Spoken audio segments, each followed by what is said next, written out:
કે લાલી એ કહે કે શું સોંપ્યું તું? બોલો, શું સોંપ્યું તું કામ? अभी बोला अभी फोक કોઈને યાદ નથી?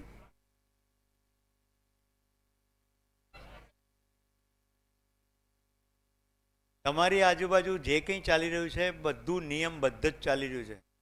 કોઈ પણ ચમત્કાર છે નહીં. નિયમની સમજણ નથી અને આપણે ચમત્કાર કહીએ છીએ.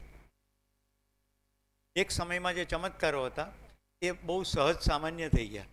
જે બે વ્યક્તિ કરી શકતી હતી હવે બધા કરી શકે એવું થઈ ગયું. રાઈટ? તો જેમ જેમ વિજ્ઞાન વધુ ને વધુ ખોજ કરતું જાય તેમ તેમ આપણને બધા નિયમો સમજાતા જાય. તો બહારમાં પદાર્થના જે નિયમો છે એને ભૌતિક વિજ્ઞાન કે, પદાર્થોના પરસ્પર સંબંધને કારણે જે થાય એને રસાયણ વિજ્ઞાન કે, પદાર્થોના પરસ્પર સંયોજનને કારણે કાર્બન ડાયોક્સાઇડ અને પ્રાણ ઓક્સિજન એનું જે આવાગમન શરૂ થાય, પ્રાણવાયુનું આવાગમન, એને આપણે બોટની કહીએ. તો બોટની, જુઓલોજી, જીઓલોજી, આ બધા મલ્ટિપલ વિજ્ઞાનો બધા બહારના વિજ્ઞાનો છે. એવી જ રીતે મારી અંદર શું ચાલી રહ્યું છે એની મને સમજણ પડે એ આપણું પોતાનું અંદરનું વિજ્ઞાન. જીવન વિદ્યા એ માનવીય જિંદગીને ક્લાસરૂમમાં ભણાવી શકવાનું વિજ્ઞાન. ક્લાસરૂમમાં ફિઝિક્સના નિયમો સમજીએ એટલે આપણે અવકાશયાન ઉડાડીએ, પણ પડોશીને ત્યાં જતા નથી શીખવાડતા. એક સોસાયટીમાં 50 બંગલા હોય, બધા કેમ તાળા મારતા હશે? કોઈને કોઈની ઉપર વિશ્વાસ નહીં. હા કે ના? ચંદ્ર ઉપર પહોંચી ગયા, ગુરુ ઉપર પ્રોબ ઉતારી દીધું કે કંઈકનું કંઈક કર્યું, પણ આપણને ક્લાસરૂમમાં જિંદગી ભણાવવામાં આવી નથી. હા કે ના? શિક્ષકો સાંભળી રહ્યા છો? જો આવું ના હોય તો સવારે કહ્યું હતું તેમ આઈઆઈટીએન, ડૉક્ટર્સ બધા આપઘાત ના કરે, ખતરનાક ગુનાઓ ના થાય, રાઈટ? આટલો બધો ભ્રષ્ટાચાર ના થાય, કારણ કે જિંદગી શીખી નહીં, સમજ્યા નહીં, ખાલી ભૌતિક પદાર્થોની સાથે કામ કર્યું. તો આસ્થા શેમાં છે? પૈસામાં આસ્થા, માનવમાં આસ્થા નહીં. અને માનવમાં આસ્થા કેવી? ચમત્કારની આસ્થા, આ રમેલ ને ઘાલમેલ. તો હવે તમારા બધાની એકાગ્રતા જોતા કમસે કમ માનવાની આખી પ્રક્રિયામાંથી તમારી છલાંગ લાગે એના માટે હું થોડા વિડીયોનો ઉપયોગ કરીને તમને બતાવું છું કે ભય, પ્રલોભન અને આસ્થામાં આખી માનવજાત કેવી રીતે ફસાઈ છે. તો ભયથી શરૂ કરીએ. ભયથી માનવું. સૌથી નાનું બાળક છે, કેવી રીતે માનવાની ક્રિયા થાય છે જુઓ. એક બાળક છે, એના પિતા છે, એની સાથેનો આ જે વ્યવહાર ચાલી રહ્યો છે એનાથી તમને ખબર પડી જશે, મારે કંઈ બોલવાની જરૂર નથી.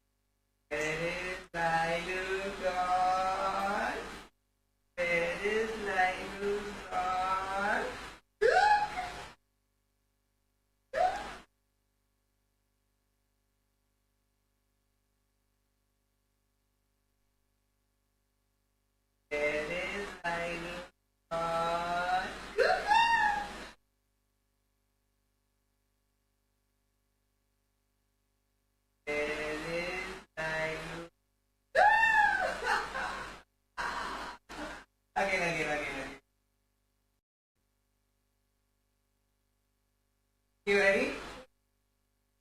Okay, come.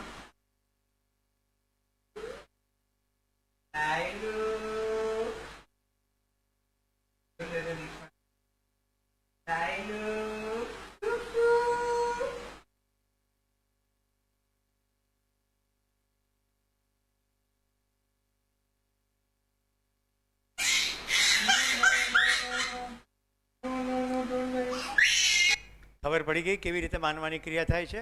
નિરીક્ષણ કરવાની સાથે એસોસિએશન થઈ ગયું, રોજ જોયું, રાઈટ? આંખથી સાથે એસોસિએશન થઈ ગયું. અને લાંબી બીજી વૈજ્ઞાનિક ભાષામાં કન્ડિશનિંગ પણ કહેવાય અથવા ટેવ પણ કહેવાય. આવી રીતે માનવાની ક્રિયા ચાલે. પછી આવા જાત જાતના બકવાસો ટીવીમાં ચાલતા હોય છે. व्हाट्सएप 2 मिनट के अंदर 7 जनों को फॉरवर्ड करें. अगर इस मैसेज को सुनकर आपने अनसुना किया तो कुछ ऐसा होगा जो आपने सोचा भी ना हो, और अगर आपने तुरंत 7 जनों को फॉरवर्ड किया तो 24 घंटे के अंदर आप बहुत ही ज्यादा अच्छी खुशखबरी જોયું છે કે નથી જોયું આવું? અને એમાં કોઈ સંપ્રદાયનો બાદ નહીં, દરેક સંપ્રદાયમાં આવું ચાલે. इराक की एक लड़की जो कोमा में मुब्तला थी, उसको ख्वाब में बीबी जैनब की ज़ियारत हुई तो वो लड़की सेहतयाब हो गई। उसके घर वालों ने 13 लोगों को बताया तो वो मालामाल हो गए। एक बिजनेसमैन को एसएमएस मिला, उसने डिलीट कर दिया, वो बर्बाद हो गए। एक ऑफिसर को मिला, उसने झूठ समझकर डिलीट कर दिया, वह 13 दिन बाद जॉब से हाथ धो बैठे। एक बेरोजगार ने 13 को सेंड किया, उसको एक अच्छी जॉब मिल गई। अब आप भी ये 13 लोगों को सेंड करो और आजमा लो, आपकी दिली मुराद पूरी होगी। ये बात 100% सच। 100% સચ. ઓકે, इराक की एक लड़की તો માન્યતા કેવી રીતે ચાલે છે? આ ભયથી માનવાની વાત છે. હવે આપણે પ્રલોભનથી માનવાનું જોઈએ. કેવી રીતે પ્રલોભન છે? આ ડૉક્ટર્સ અહીંયા બેઠા છે એટલે મને થયું પહેલાં આ ચિત્ર બતાડું. કેટલી હદે લોકો માને. આખી સાણસી ગળી ગયો. લોકો લખોટી ગળી જાય, સિક્કો ગળી જાય, આખી સાણસી ગળી ગયો, રાઈટ? અને ઓપરેશન કરીને આ સાણસી કાઢી અને આ ડૉક્ટર સાણસી લઈને ઉભા, રાઈટ? આ તો બધું રમેલ નહીં ટપી જાય એવું છે ને. આ બધી ભ્રમ છે. કેટલો ભ્રમ છે! વિઝ્યુઅલથી કશું ના થાય, બરાબર?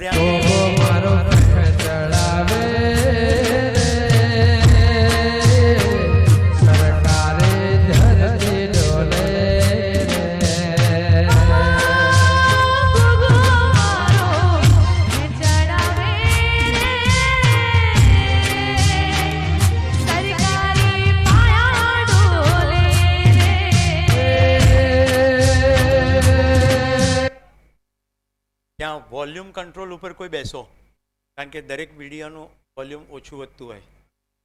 અહીંયા હું દરેક મીડિયાનું કરવા જાઉં તો બહુ સમય જાય. કોઈ એક જગ્યાએ બેસો. તમને ખ્યાલ આવે છે શું થઈ રહ્યું છે? વિઝ્યુઅલની અંદર તો કોઈ હાર્મોનિયમ છે નહીં ને, એટલે ફિટ કર્યું એ તો ખબર પડે ને, બહારથી મ્યુઝિક ફિટ કર્યું. પણ માનવાની ક્રિયા બસ આવી જ રીતે થાય છે.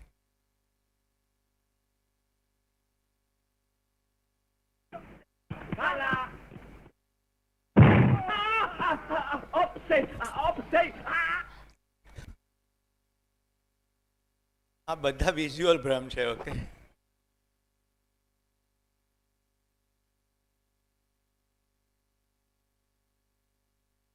મને કહો, સંસારનો કયો પ્રશ્ન આવી રીતે વાળ લાંબા વધારવાથી સોલ્વ થાય?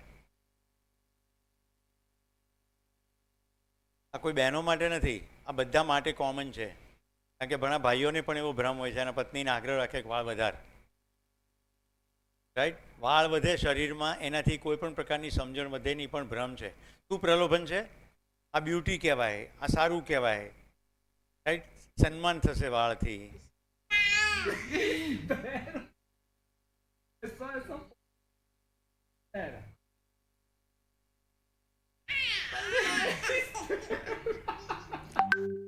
જો શરીર નાનું છે, ઉંમર નાની છે, પણ એ એના પપ્પાને પણ મનાવી શકે. ઓકે, આઈ થિંક તમને પ્રલોભનનો ખ્યાલ આવી ગયો. હવે આસ્થાનું જોઈએ.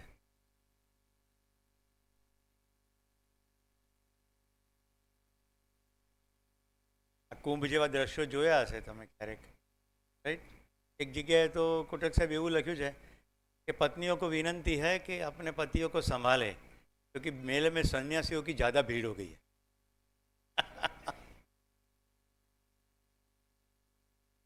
સાબરકાંઠામાંથી કેટલા છે? તમને ભાષા સાંભળવાની મજા આવશે. મારા મિત્ર છે ગોપાલદાસજી.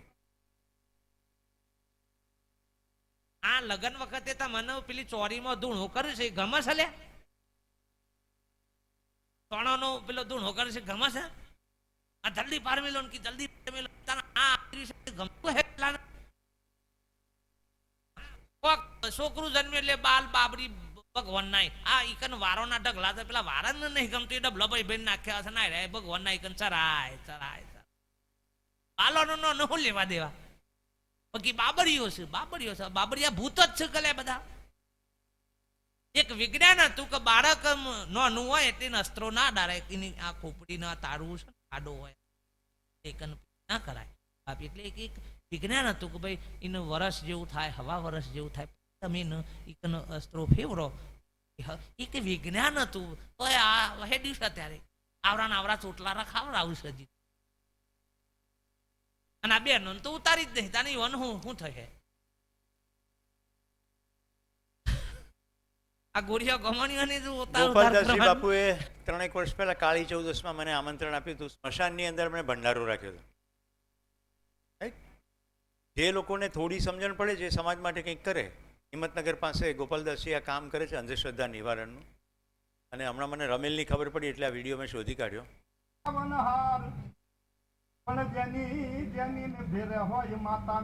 હવે તમને પહેલા વિજ્ઞાન સમજાવી દઉં એટલે માનવાની ક્રિયામાંથી તમારામાંથી કોઈ તો બહાર આવો. આપણે મન ઉપર મ્યુઝિકની અસર છે. મેં સુખનું સરનામું ગીત મૂક્યું. આપણા 2 વડીલ મિત્રો અહીંયા નાચતા હતા. એટલાય જોયું એ ચાના વિરામમાં ચા કરતાંય વધારે મોજ હતી. મ્યુઝિકની આપણા મન ઉપર અસર છે અને જેને બધો પરિવાર ભાવ લાગે છે એ સંકોચ વગર વ્યક્ત કરી શકે. એમણે મને પૂછ્યું ખરું અભિવ્યક્તિની છૂટ? મેં કીધું બિલકુલ કરો. તો આપણી અંદર મ્યુઝિકની અસર છે. તો ડાકલા હેવી પ્રકારનું બીટવાળું મ્યુઝિક વગડે એમ પણ તમે ક્યાંક ગરબા ચાલતા હોય તો હાથ પગ નથી હલવા માંડતા. તો આ વેરી સ્પેસિફિક મ્યુઝિક વગડે એની મ્યુઝિકની અસર થાય ને વ્યક્તિ પોતે જ નક્કી કર્યું કે મારે તો ધૂણવાનું જ છે એટલે ધૂણવાનું શરૂ કરે. એક તબક્કે ધૂણવાનું કંટ્રોલ બહાર જાય અને મેં કહ્યું હતું તેમ ડ્રામા હોય તો થોડોક સમય સુધી ધૂણે. બધી મ્યુઝિકની અસર છે. કોઈ મેલેડી અંદર આવતી નથી.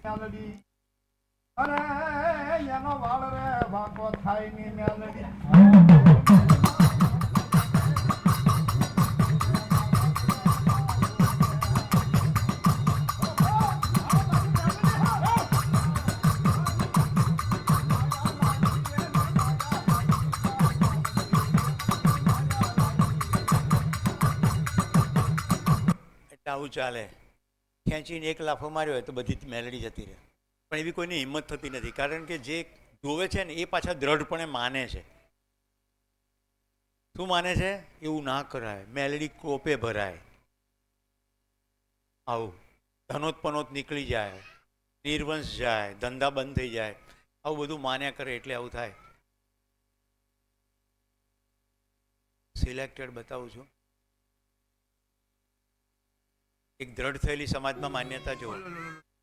लड़के नहीं रोते बैठो बैठो लड़के रोते नहीं stop crying are you a girl boys don't cry okay are you a girl why are you crying don't behave like a girl chalo boys don't cry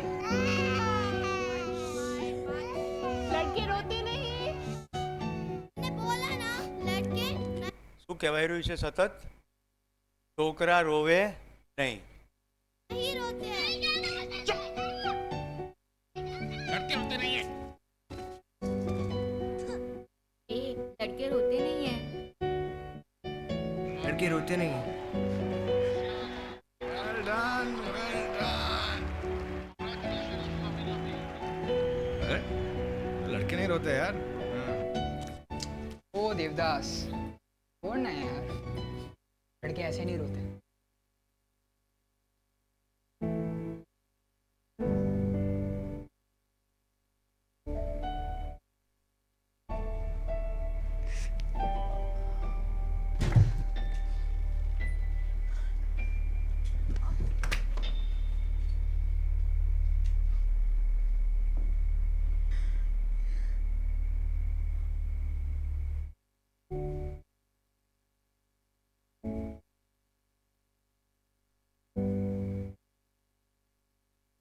बचपन से ही सिखाते कि रोते नहीं हैं। शायद बेहतर होगा अगर हम सिखाएं कि लड़के रुलाते नहीं हैं। ખરી ખબર? લડકે રૂલાતે નહીં, લડકે રોતે નહીં એ નહીં. કન્ટિન્યુઅસ આવું શીખવાડીને પુરુષોને લાગણી શૂન્ય, હૃદય શૂન્ય બનાવી દેવામાં આવે. પછી ઘરેલું હિંસા થાય. માનવ છે, દર્દ થશે તો રડશે. તો રડવા દેવું સહજ છે કે અસહજ છે? તો સંસ્કારની આખી પ્રક્રિયામાં આવી ખોટી માન્યતા દ્રઢ કરવામાં આવે એટલે બહેનો રડીને પોતાનું હૃદય હળવું કરી નાખે અને ભાઈ એક દાડો ડફ લઈને પડી જાય હાર્ટ એટેક. ઇમોશન બધી સપ્રેસ જ થયા કરે, કારણ કે રોવાય નહીં, કહેવાય નહીં, બોલાય નહીં, વ્યક્ત ના થાય.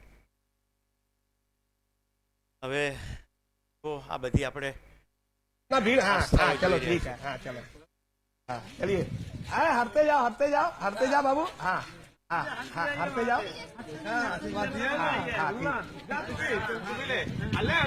चलो लेडीज को नहीं करते.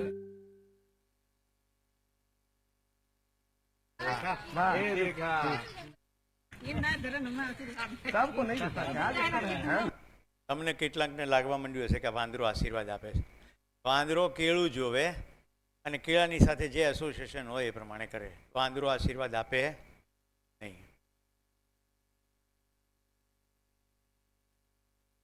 शिरडी सजाचे लागतील पाय टळती अपाय सर्व त्याचे माझ्या समाधीची पायरी चढेल दुःख हे हरेल सर्व त्याचे जरी हे शरीर गेलो मी टाकून तरी मी धावेन भक्तासाठी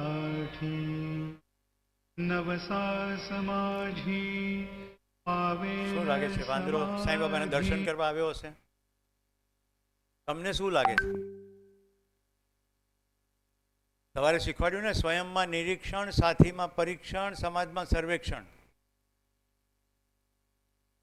ત્યાં ખોરાક મળતો હોય, નિયમિત મળતો હોય, લોકો ભગાડતા ના હોય, તો આરામથી ખાય કે ના ખાય? પછી પરંપરા બને, વાંદરો ખાય અને બચ્ચા આવે તો એ પણ ખાય. પેલો બૂઢો વાંદરો મરી જાય પછી એના બચ્ચા ખાવાનું ચાલુ રાખે. આમ કન્ટિન્યુઅસ પ્રક્રિયા ચાલ્યા જ કરે અને બધા એમ ખુશ થઈને કહે કે હા હા એવું કહેવાય. અહીંયા દર વર્ષે બહુ મોટા પાયે જે થાય છે, તમે જો જાતે નક્કી કરજો. ઉપાસના થઈ રહી છે,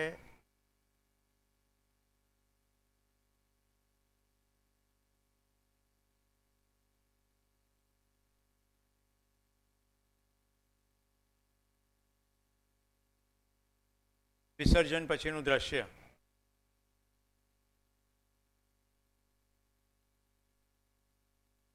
આ વિસર્જન પહેલાનું દ્રશ્ય. વધારે જોવું નથી પણ સમજાય છે આસ્થામાં માનવાના કારણે શું થાય છે. રાઈટ? બધા પ્રકારના પ્રોસેશન ચાલતા હોય.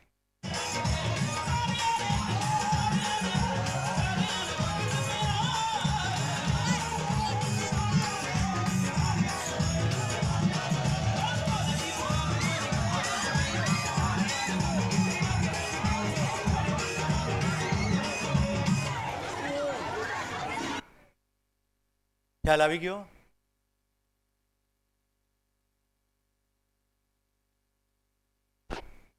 લગાવો તમારો પોતાનો તર્ક. અમારા ગાંધીનગર પાદરમાં અમે મથીએ છીએ કેટલા વર્ષો.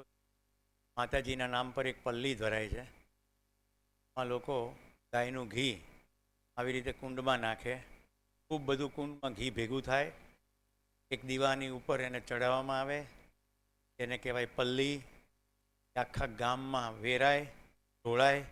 ગામમાં રહેતા ખલાસી ભાઈઓ એ કમ્યુનિટી ધૂળમાં પડેલું ઘી ડોલે ડોલે ભરે. ઘરે જઈને ઘીમાંથી ધૂળ અલગ કરે તો બધી ધૂળ તો અલગ થાય જ નહીં. એ આખું વરસ ખાય. સીધું માણસને આપી શકાય એવું ઘી આવી રીતે દર વર્ષે નવરાત્રિમાં ઢોળાય. નામ છે પલ્લી. આ આસ્થાના નામ ઉપર પાંડવોથી ચાલતી આવતી પરંપરા એમ કહે છે.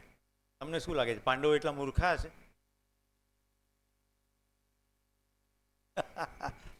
ધંધો ઘીનો જેને ચલાવવાનો છે એ તો બધું ચલાવે. અમે આવું બધું કામ કરીએ એટલે અમને એક વેપારી મળી ગયો એ કે મૂર્ખા છે, અમને કમાવાની મારી મસ્ત તક મળે છે, કંઈ ઘી નથી, અમે ડાલડાના ડબ્બા જ આપીએ છીએ, ઉપર થોડું પીળું નાખી દઈએ એટલે એને ઘી લાગે. મિત્રો, કોઈ કોરી કથા કહેતો નથી. અંબાજી દેવસ્થાન ટ્રસ્ટ એના પૂજારીઓ અને ટ્રસ્ટીઓની મેં તાલીમ કરેલી જીવન વિદ્યા પહેલાં મેં નહોતી કરી શિબિર, પણ મેં ખાલી એમને એક વસ્તુ કીધી હતી, 25 લાખ લોકો ભાદરવી પૂનમના આનના હેઠળ ચાલતા આવે છે. તમે માતાજીની મૂર્તિ તો છે નહીં, ગોખ છે ત્યાં, એની નીચે બેસીને ગુટખા કેવી રીતે ખાઈ શકો? જો માતાજીની ઉપસ્થિતિ હોય તો એનો તો કેટલો આનંદ હોય. આપણી સગી માં, પૃથ્વી પરની માં હોય, એની સામે પણ ગુટખા ના ખાઈએ, એટલી તો આમન્ય માની પણ રાખીએ. તો જગતજનની માં કહો છો ને ગુટખા ખાઓ છો? પોઈન્ટ સમજાય છે? હા કે ના? યજ્ઞની ક્રિયામાં વચ્ચે રિસેસ પડે, એમાં મહારાજો ગુટખા, મસાલા બધું જ ખાય.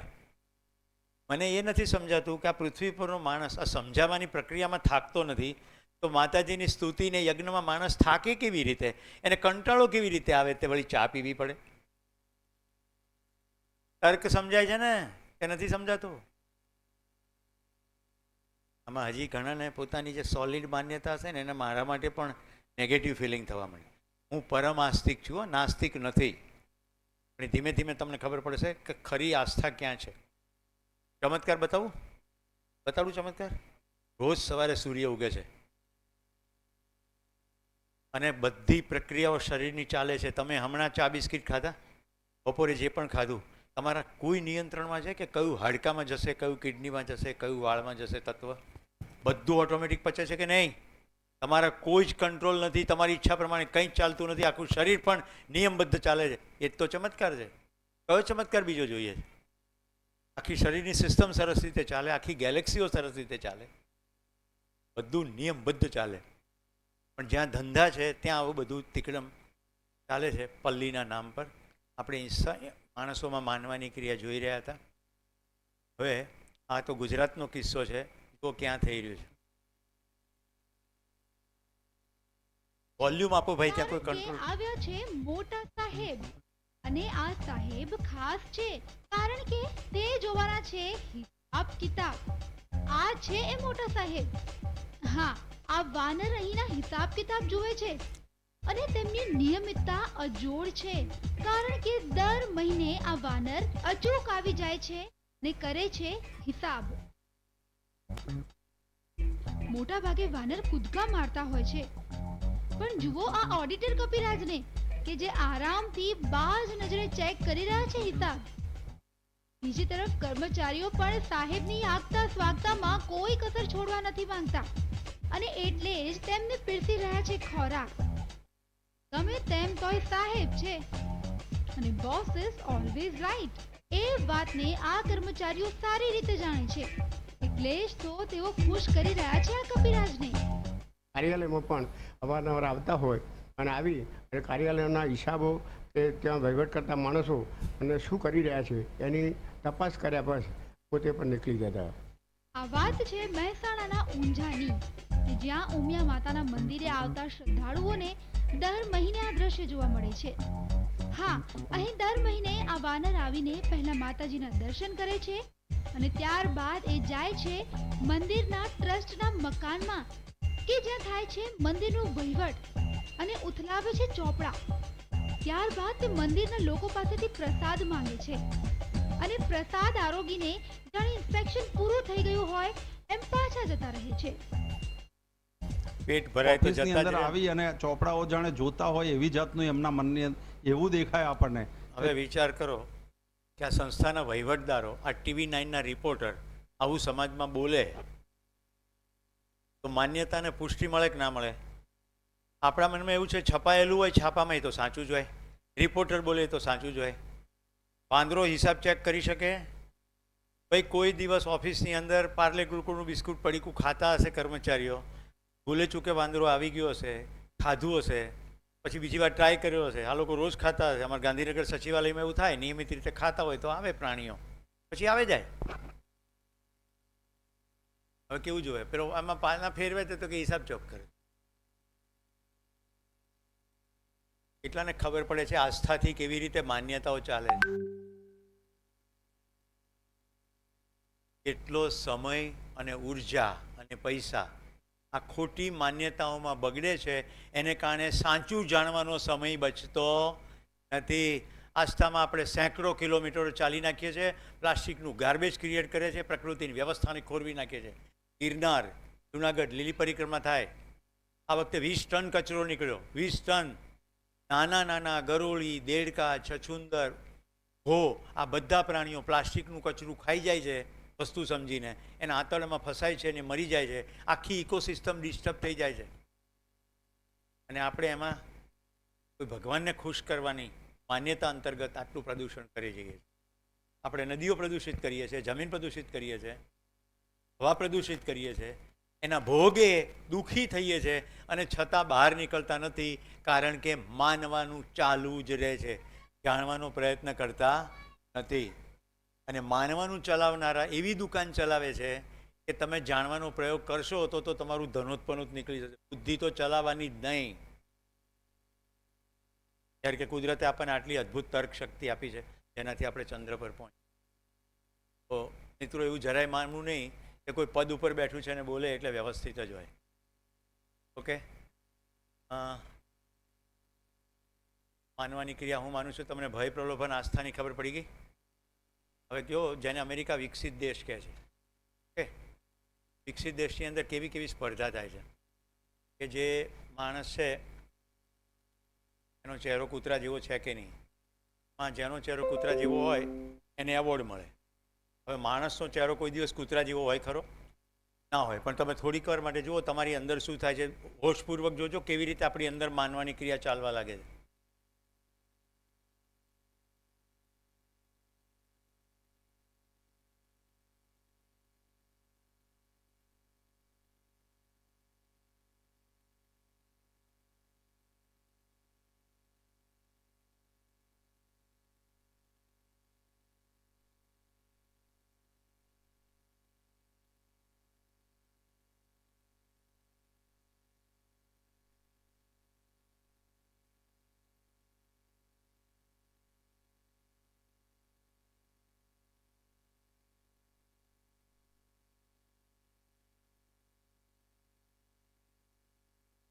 હવે આવા જો તમને હું 200 ચિત્રો બતાડું ને તો શિબિરમાંથી ગયા પછી ઘરે જતા કૂતરો જોઈને કહેશો આ પેલા પશાભાઈ જેવો છે. કેટલાને બત્તી થઈ મને કહેજો. કેવી રીતે માનવાની ક્રિયા થાય છે ખ્યાલ આવે છે?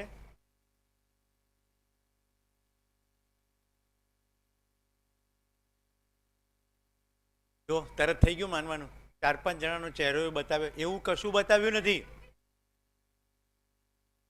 ચલો બોલો.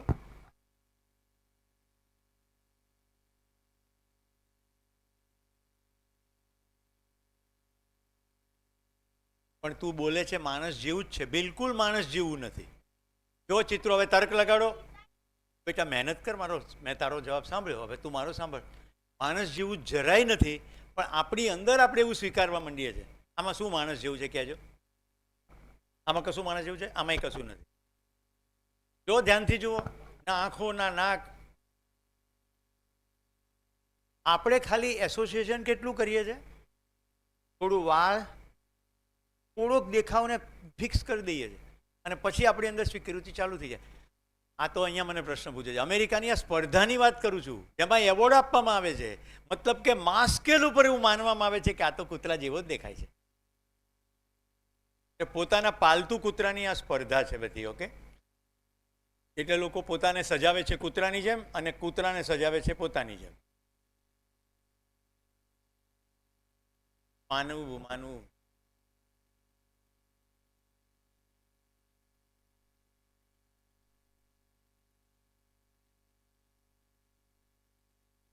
અને એમ કે લોહી નીકળ્યું માથામાંથી. હવે જો વિઝ્યુઅલમાં કેવી રીતે માનવાનું થાય છે એ આપણે જોઈએ. પણ તમે તમારી જાતે જ મને કહો.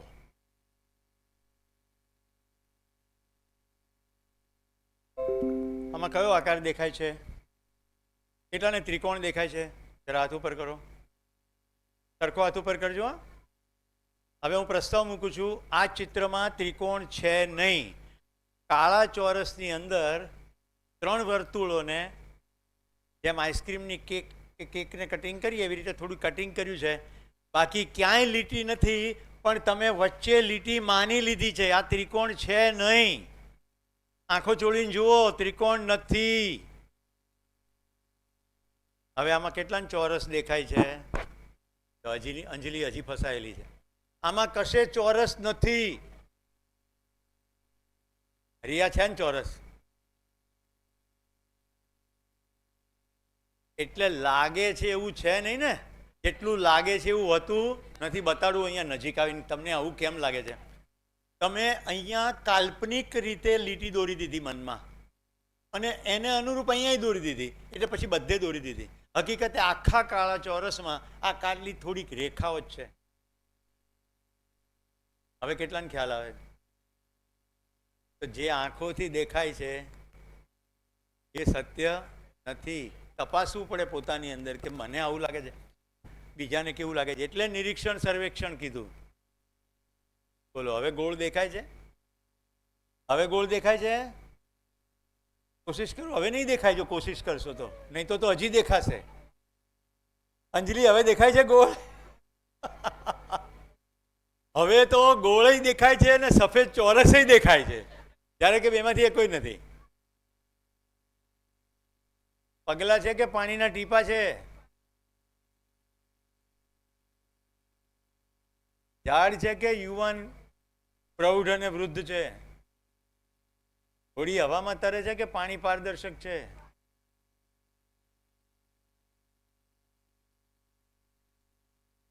આ શું છે? આ શું છે? કેટલાને ગણપતિ દેખાય છે? જો આ બેન અહીંયા બેઠા છે, એમને હજી ગણપતિ દેખાય છે. આ બધા વાસણો છે, જરા જુઓ. ગણપતિ જેવા બી નહીં, ગણપતિ તમે તમારા મનમાં બનાવ્યા છે. અહીંયા તો વાસણ જ છે. તું બનાવે છે નહીં, હું એમ કહું છું. રિયાની તો વાટ લાગી ગઈ છે. જો અંબે માત કી જય. જો બધો કસ્તર કચરો ભેગો કર્યો છે, એનો પડછાયો છે પાછળ. ક્યાંય અંબાજી છે નહીં. હવે અનિલભાઈ મારી સાથે એન્જિનિયરિંગમાં ભણતો હતો, સુરેન્દ્ર. મને કે સુરેશ તું નાસ્તિક થઈ ગયો છે. મારે ઘરે 15 વર્ષથી પૂજા ચાલતી હતી. એ થાળીમાં જો ઓમ પ્રગટ્યો. મેં કીધું જરા સરખું ધો અને જો આ કાટ લે. ઓમ તે તારી મનમાં બનાવે છે, કાટી ગઈ છે, સ્ટીલની થાળી નથી.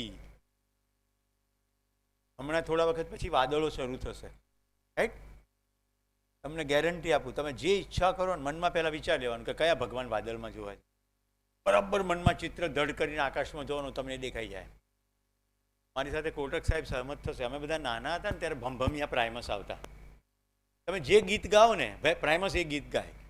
હા સાહેબ, ધ્યાન છે? પ્રાઇમસ તો એક જ રિધમમાં એનો અવાજ આવે, પણ તમારે ગીત પહેલાં નક્કી કરી નાખવાનું, એટલે પછી આમ લાગે કે પ્રાઇમસ એ ગીત ગાય છે. હવે તો ભમભમિયામાં પ્રાઇમસ આવતા નથી. પ્રાઇમસ શું ગીત ગાય? એટલે એન્જિનિયરિંગ ભણ્યા પછી મોટેરાના સ્ટેડિયમના જેવા મોટા પ્રોજેક્ટમાં કામ કર્યા પછી પણ એને એમ લાગે છે કે આ ઓમ થઈ ગયો. તો મેં કીધું થતો જ તો ઓમ, રાઈટ? તો કરવાનો જ હતો ઓમ, તો સરખો ચંદ્રાકાર કેમ નથી? પાછળનું વ્યવસ્થિત રીતે આકાર કેમ નથી? ખાલી તગડો દેખાય છે અને થોડોક ડાઘો છે એટલે ઓમ મનમાં બની ગયો. આઈ થિંક તમને માનના ક્લિયર થઈ ગયું હશે. આને કરીએ હવે બંધ.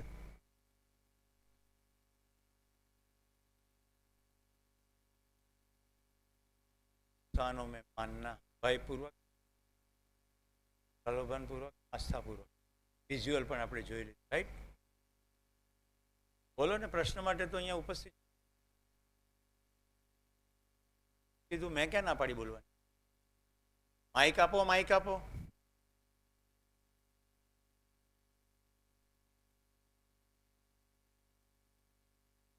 તમે કહો છો કે ચમત્કાર ના હોય, બરાબર? મને મારી એક ઘટના યાદ છે, તો એમાં હું જે ઘટના કહું એમાં મને કહેજો કે આ શું છે, વાસ્તવિકતા છે કે શું છે. થોડું નીચે રાખ.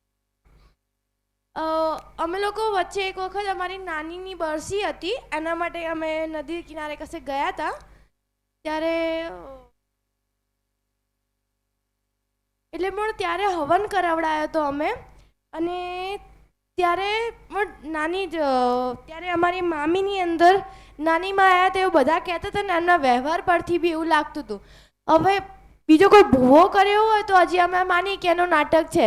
હવે મામી જ એમના જેવી રોવાનું ચાલુ કરે અને એમને જેવું જ કરે વ્યવહાર, તો એ શું માનવું?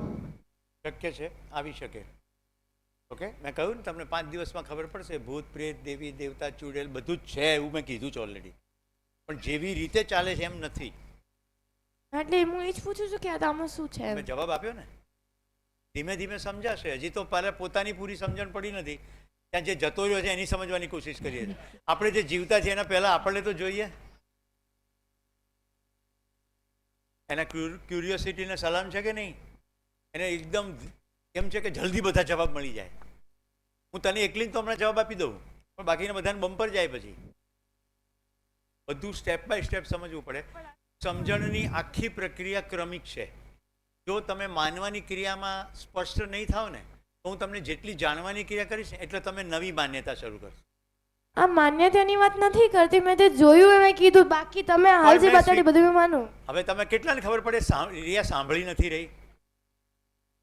કેટલાને એવું ધ્યાન જાય છે કે સાંભળી નથી રહી? આમ જો પાછળ મેં એવું કહ્યું કે તારા સવાલનો હું જવાબ આપીશ. નંબર 1. નંબર 2, ધીમે ધીમે બધું સમજાશે. 2. 3, તરત તને જવાબ આપી શકું પણ બીજાને નહીં પકડાય. અને 4, માનવું સ્પષ્ટ નહીં થાય તો જાણવું પણ એક નવું માનવું થઈ જાય. મેં ક્યાં નકાર કર્યો?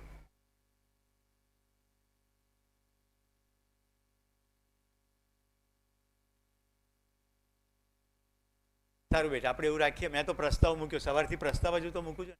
તમારે જે માનવું એ માનો, નહીં માનવું નહીં માનો. હું તો તમને કહું છું આવી માનવાની ક્રિયા ચાલે છે તો અંદર સ્વયંમાં નિરીક્ષણ કરો.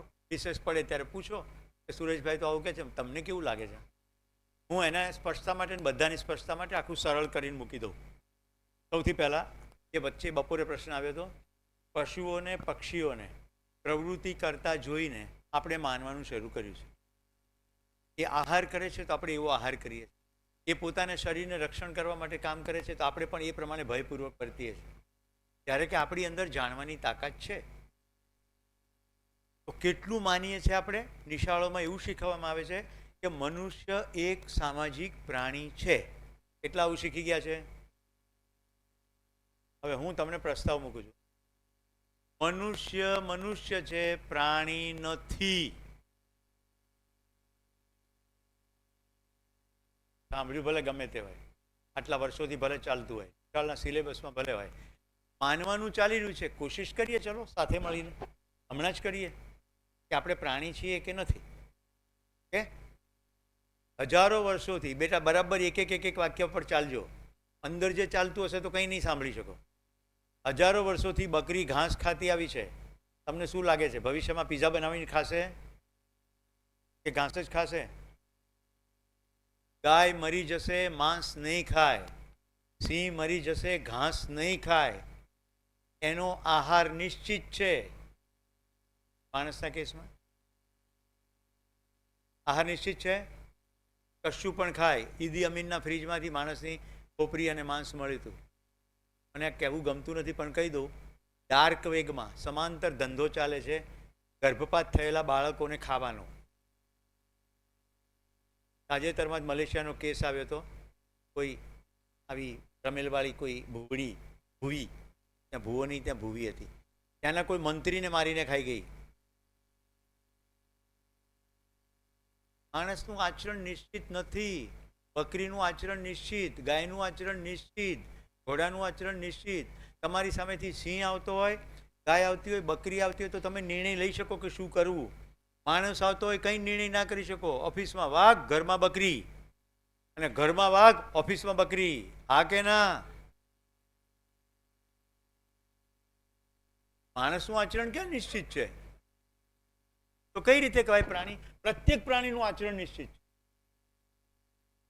પ્રત્યેક પ્રાણીનું આચરણ નિશ્ચિત છે. એનો આહાર નિશ્ચિત છે, એની નિંદ્રા નિશ્ચિત છે, એનું પ્રજનન નિશ્ચિત છે, અને પોતાનું શરીર મરી ના જાય તો ભયમાંથી મુક્ત થવાની બધી જ પ્રવૃત્તિ નિશ્ચિત છે. પકડાય છે? પહેલા આટલું. મારો પ્રસ્તાવ શું છે? મનુષ્ય પ્રાણી નથી. બીજી વાત, આહાર, નિંદ્રા, ભય અને મૈથુન એટલે કે પ્રજનન. આ 4 પ્રવૃત્તિ માણસના શરીરમાં એક્ઝેક્ટ એવી થઈ શકે છે જેવી પ્રાણીઓમાં થાય છે. ગાય ખાય છે, માણસ પણ ખાય છે, હા કે ના? ગાયને ભૂખ લાગે છે, ઘાસ સામે પડ્યું છે તો ગાય અચૂક ખાશે. માણસને ભૂખ લાગે, ફરક પડ્યો હોય, રીસાઈને ના ખાય, ત્રાગુ કરીને ના ખાય, સરકારની સામે ધરણા કરીને ના ખાય, ભાવતું ના હોય તો ના ખાય, તારી જોડે તો નહીં જ ખાવું એટલે ના ખાય, માની લીધેલા વ્રત તપ ઉપવાસમાં ના ખાય, અને કોઈ કારણ વગર પણ ના ખાય. કલ્પનાશીલતા દેખાય છે તમને? માણસની પાસે ખાવું કે નહીં ખાવું, ક્યારે ખાવું, કેટલું ખાવું, આની સંપૂર્ણ કલ્પના છે. પ્રાણીઓમાં કલ્પનાશીલતા માનવ જેવી નથી. એનો આહાર નિશ્ચિત છે.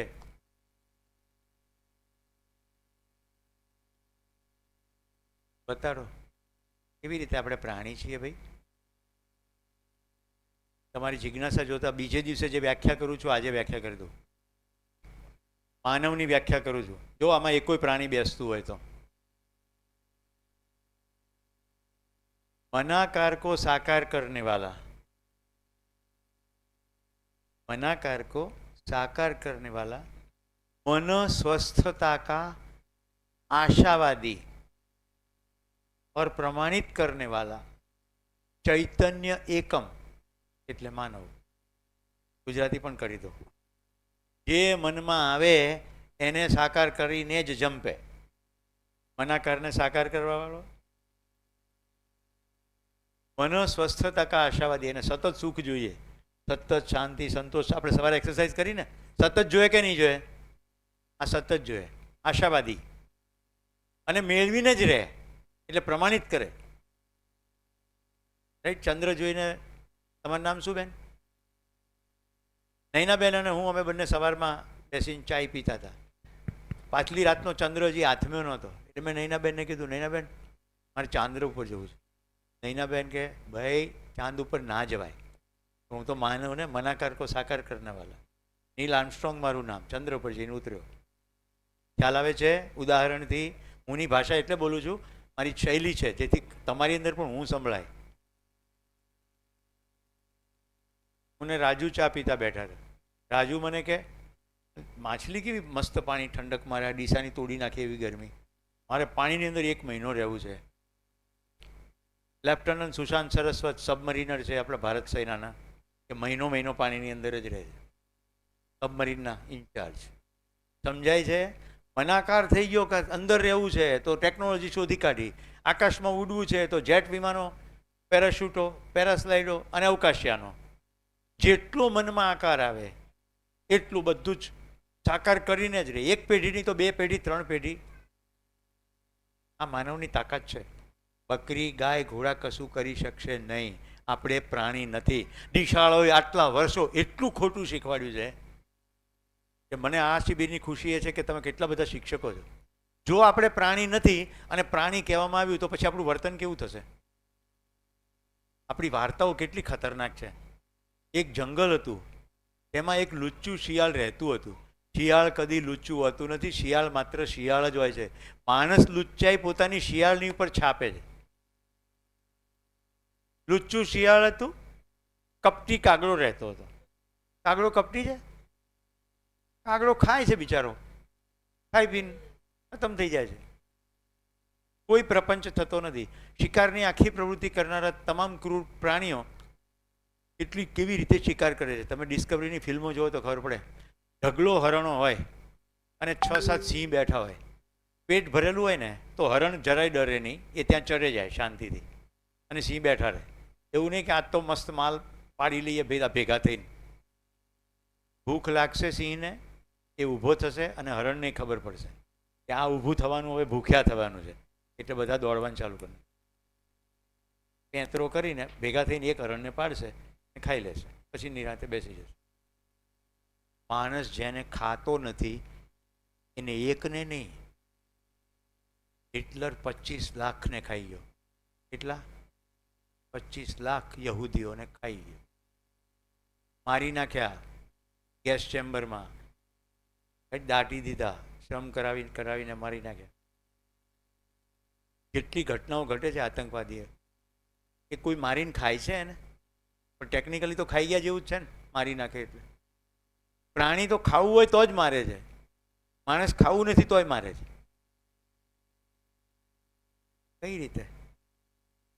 જંગલમાં કોઈ કાવા દાવા નથી, કોઈ પ્રપંચ નથી. મને તમે જંગલી કહેશો તો મને આનંદ થશે. કમસે કમ પ્રકૃતિની વ્યવસ્થાનો ભાગરૂપે મને ગણ્યો ને. બાકી માણસે તો અવ્યવસ્થા જ ઊભી કરી. આપણે કૂનોમાં ચિત્તો લાવ્યા છીએ. આફ્રિકાનો ચિત્તો કૂનોમાં લાવ્યા કે આપણે ચિત્તા ફરી ઊભા કરીએ. પણ પહેલાં હતા એ ક્યાં ગયા? તો માનવાનું શું માનવાનું? ભાઈ ચિત્તાના ચામડામાંથી ખુરશીનું કવર, ચિત્તાના ચામડામાંથી જેકેટ, અને ચિત્તાને માર્યો એટલે મોટી બહાદુરી કરી. સિંહને માર્યો, વાઘને માર્યો, બહાદુરી કરી.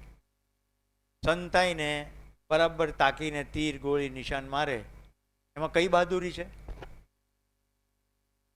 પણ માન્યતા. ઘણી કોમ્યુનિટીમાં વાઘના નખ કે સિંહના નખ આમ ગળામાં પહેરે. બહાદુરી છે કે ક્રૂરતાની પરાકાષ્ઠા છે કોઈ પ્રાણીને મારી નાખવું? હું કોઈ આદર્શવાદમાંથી નથી ઓપરેટ થઈ રહ્યો, અસ્તિત્વવાદમાંથી બોલી રહ્યો છું. એકેય પ્રાણીનું મરવું આપણા માટે હિતાવહ નથી. આઈન્સ્ટાઈન વૈજ્ઞાનિક કહી ગયા છે, જો મધમાખી ખતમ થઈ તો 2.5 વર્ષમાં માનવજાત સાફ થઈ જશે. કારણ કે જે પોલિનેશનની ક્રિયા થાય છે એમાં માખીઓ, મધમાખીઓ, જેમ સવારે ચકલીની વાત કરી, ક્યાં છે? આપણે પ્રાણી જેવા છીએ કે પ્રાણી કરતાં ગયા? સમજાય છે? પ્રાણી કરતાં વિશેષ છીએ કે પ્રાણીથી નિમ્ન છીએ? આ પૃથ્વીની અત્યારે જે સ્થિતિ છે એ પ્રાણીઓએ ભેગા થઈને કરી છે કે માણસોએ ભેગા થઈને કરી છે? આ ગ્લોબલ વોર્મિંગ ગાય, ઘોડા, બકરાએ કરી છે કે આપણે કરી?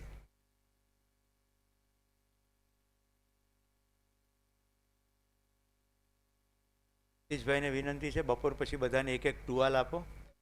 ડોલ ભરી ભરીના બધા રોશે જો સમજાશે તો.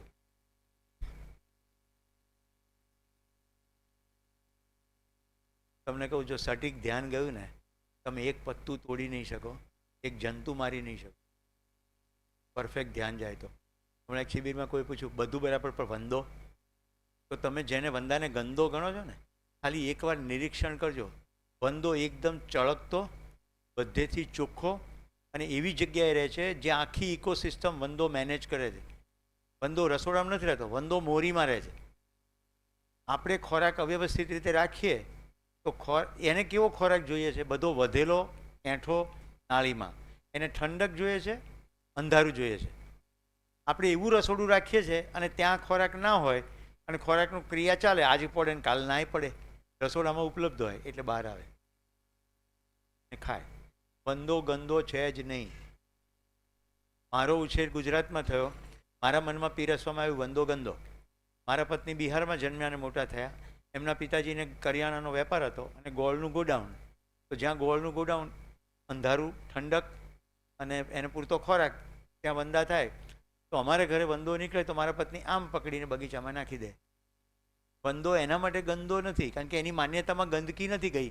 એ મોરીના વંદા નથી. એ કયા વંદા છે? મૂળ તો ખોરાક જોઈએ છે અને એને ગોળનો ખોરાક મળી રહે તો એ ગોડાઉનના વંદા છે. તો એના કન્ડિશનિંગમાં ગંદકી નથી. નાનું કોઈ પણ બાળક જેના મગજમાં કશું ભરવામાં ના આવ્યું હોય એ વંદો પકડી શકશે, એ ગરોળી પકડી શકશે.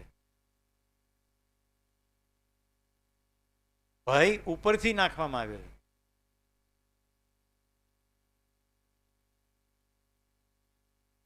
સાહેબને પૂછો તો સાહેબ કહેશે બાળક જન્મે ત્યારે માત્ર 2 જ ભય છે, લાઉડ સાઉન્ડ, મોટો અવાજ, અને લેક ઓફ વોર્મથ, હૂંફનો અભાવ. આના શરીરથી દૂર થાય રડે. બાકી બધા ભય પાછળથી નાખવામાં આવે.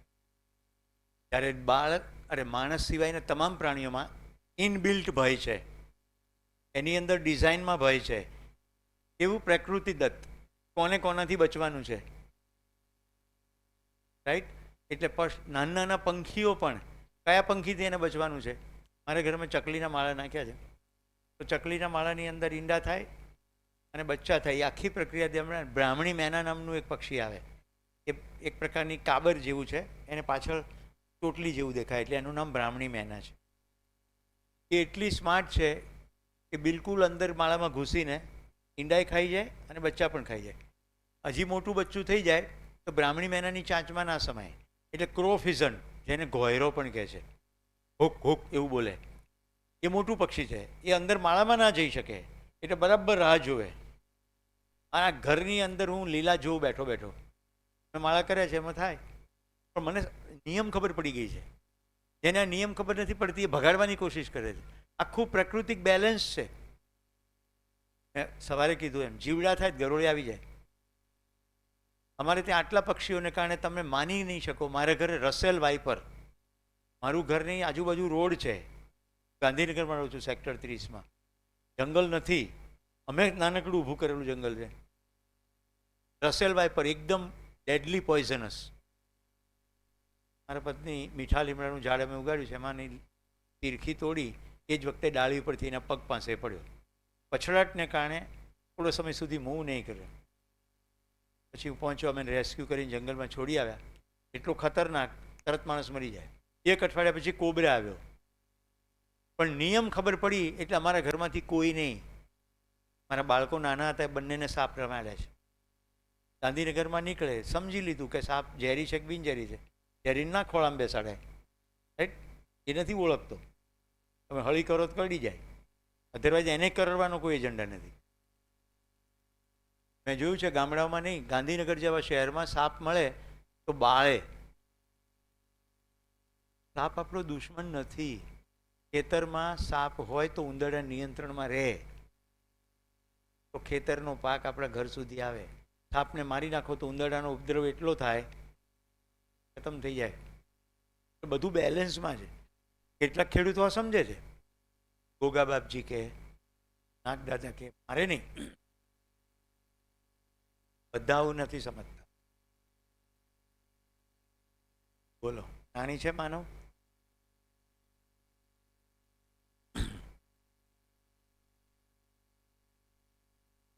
ચાર પ્રવૃત્તિ: આહાર, નિંદ્રા, ભય અને પ્રજનન આપણા શરીરમાં સેમ. હવે જો આપણે શરીરથી અલગ કેવી રીતે છીએ? એક તો સવારે આપણે એક્સરસાઇઝ કરી, આપણી જરૂરિયાત, શરીરની જરૂરિયાત જુદી, મારી જરૂરિયાત જુદી. પ્રાણીમાં નથી, એની જરૂરિયાત પૂરી થાય એટલે પૂરું થઈ ગયું.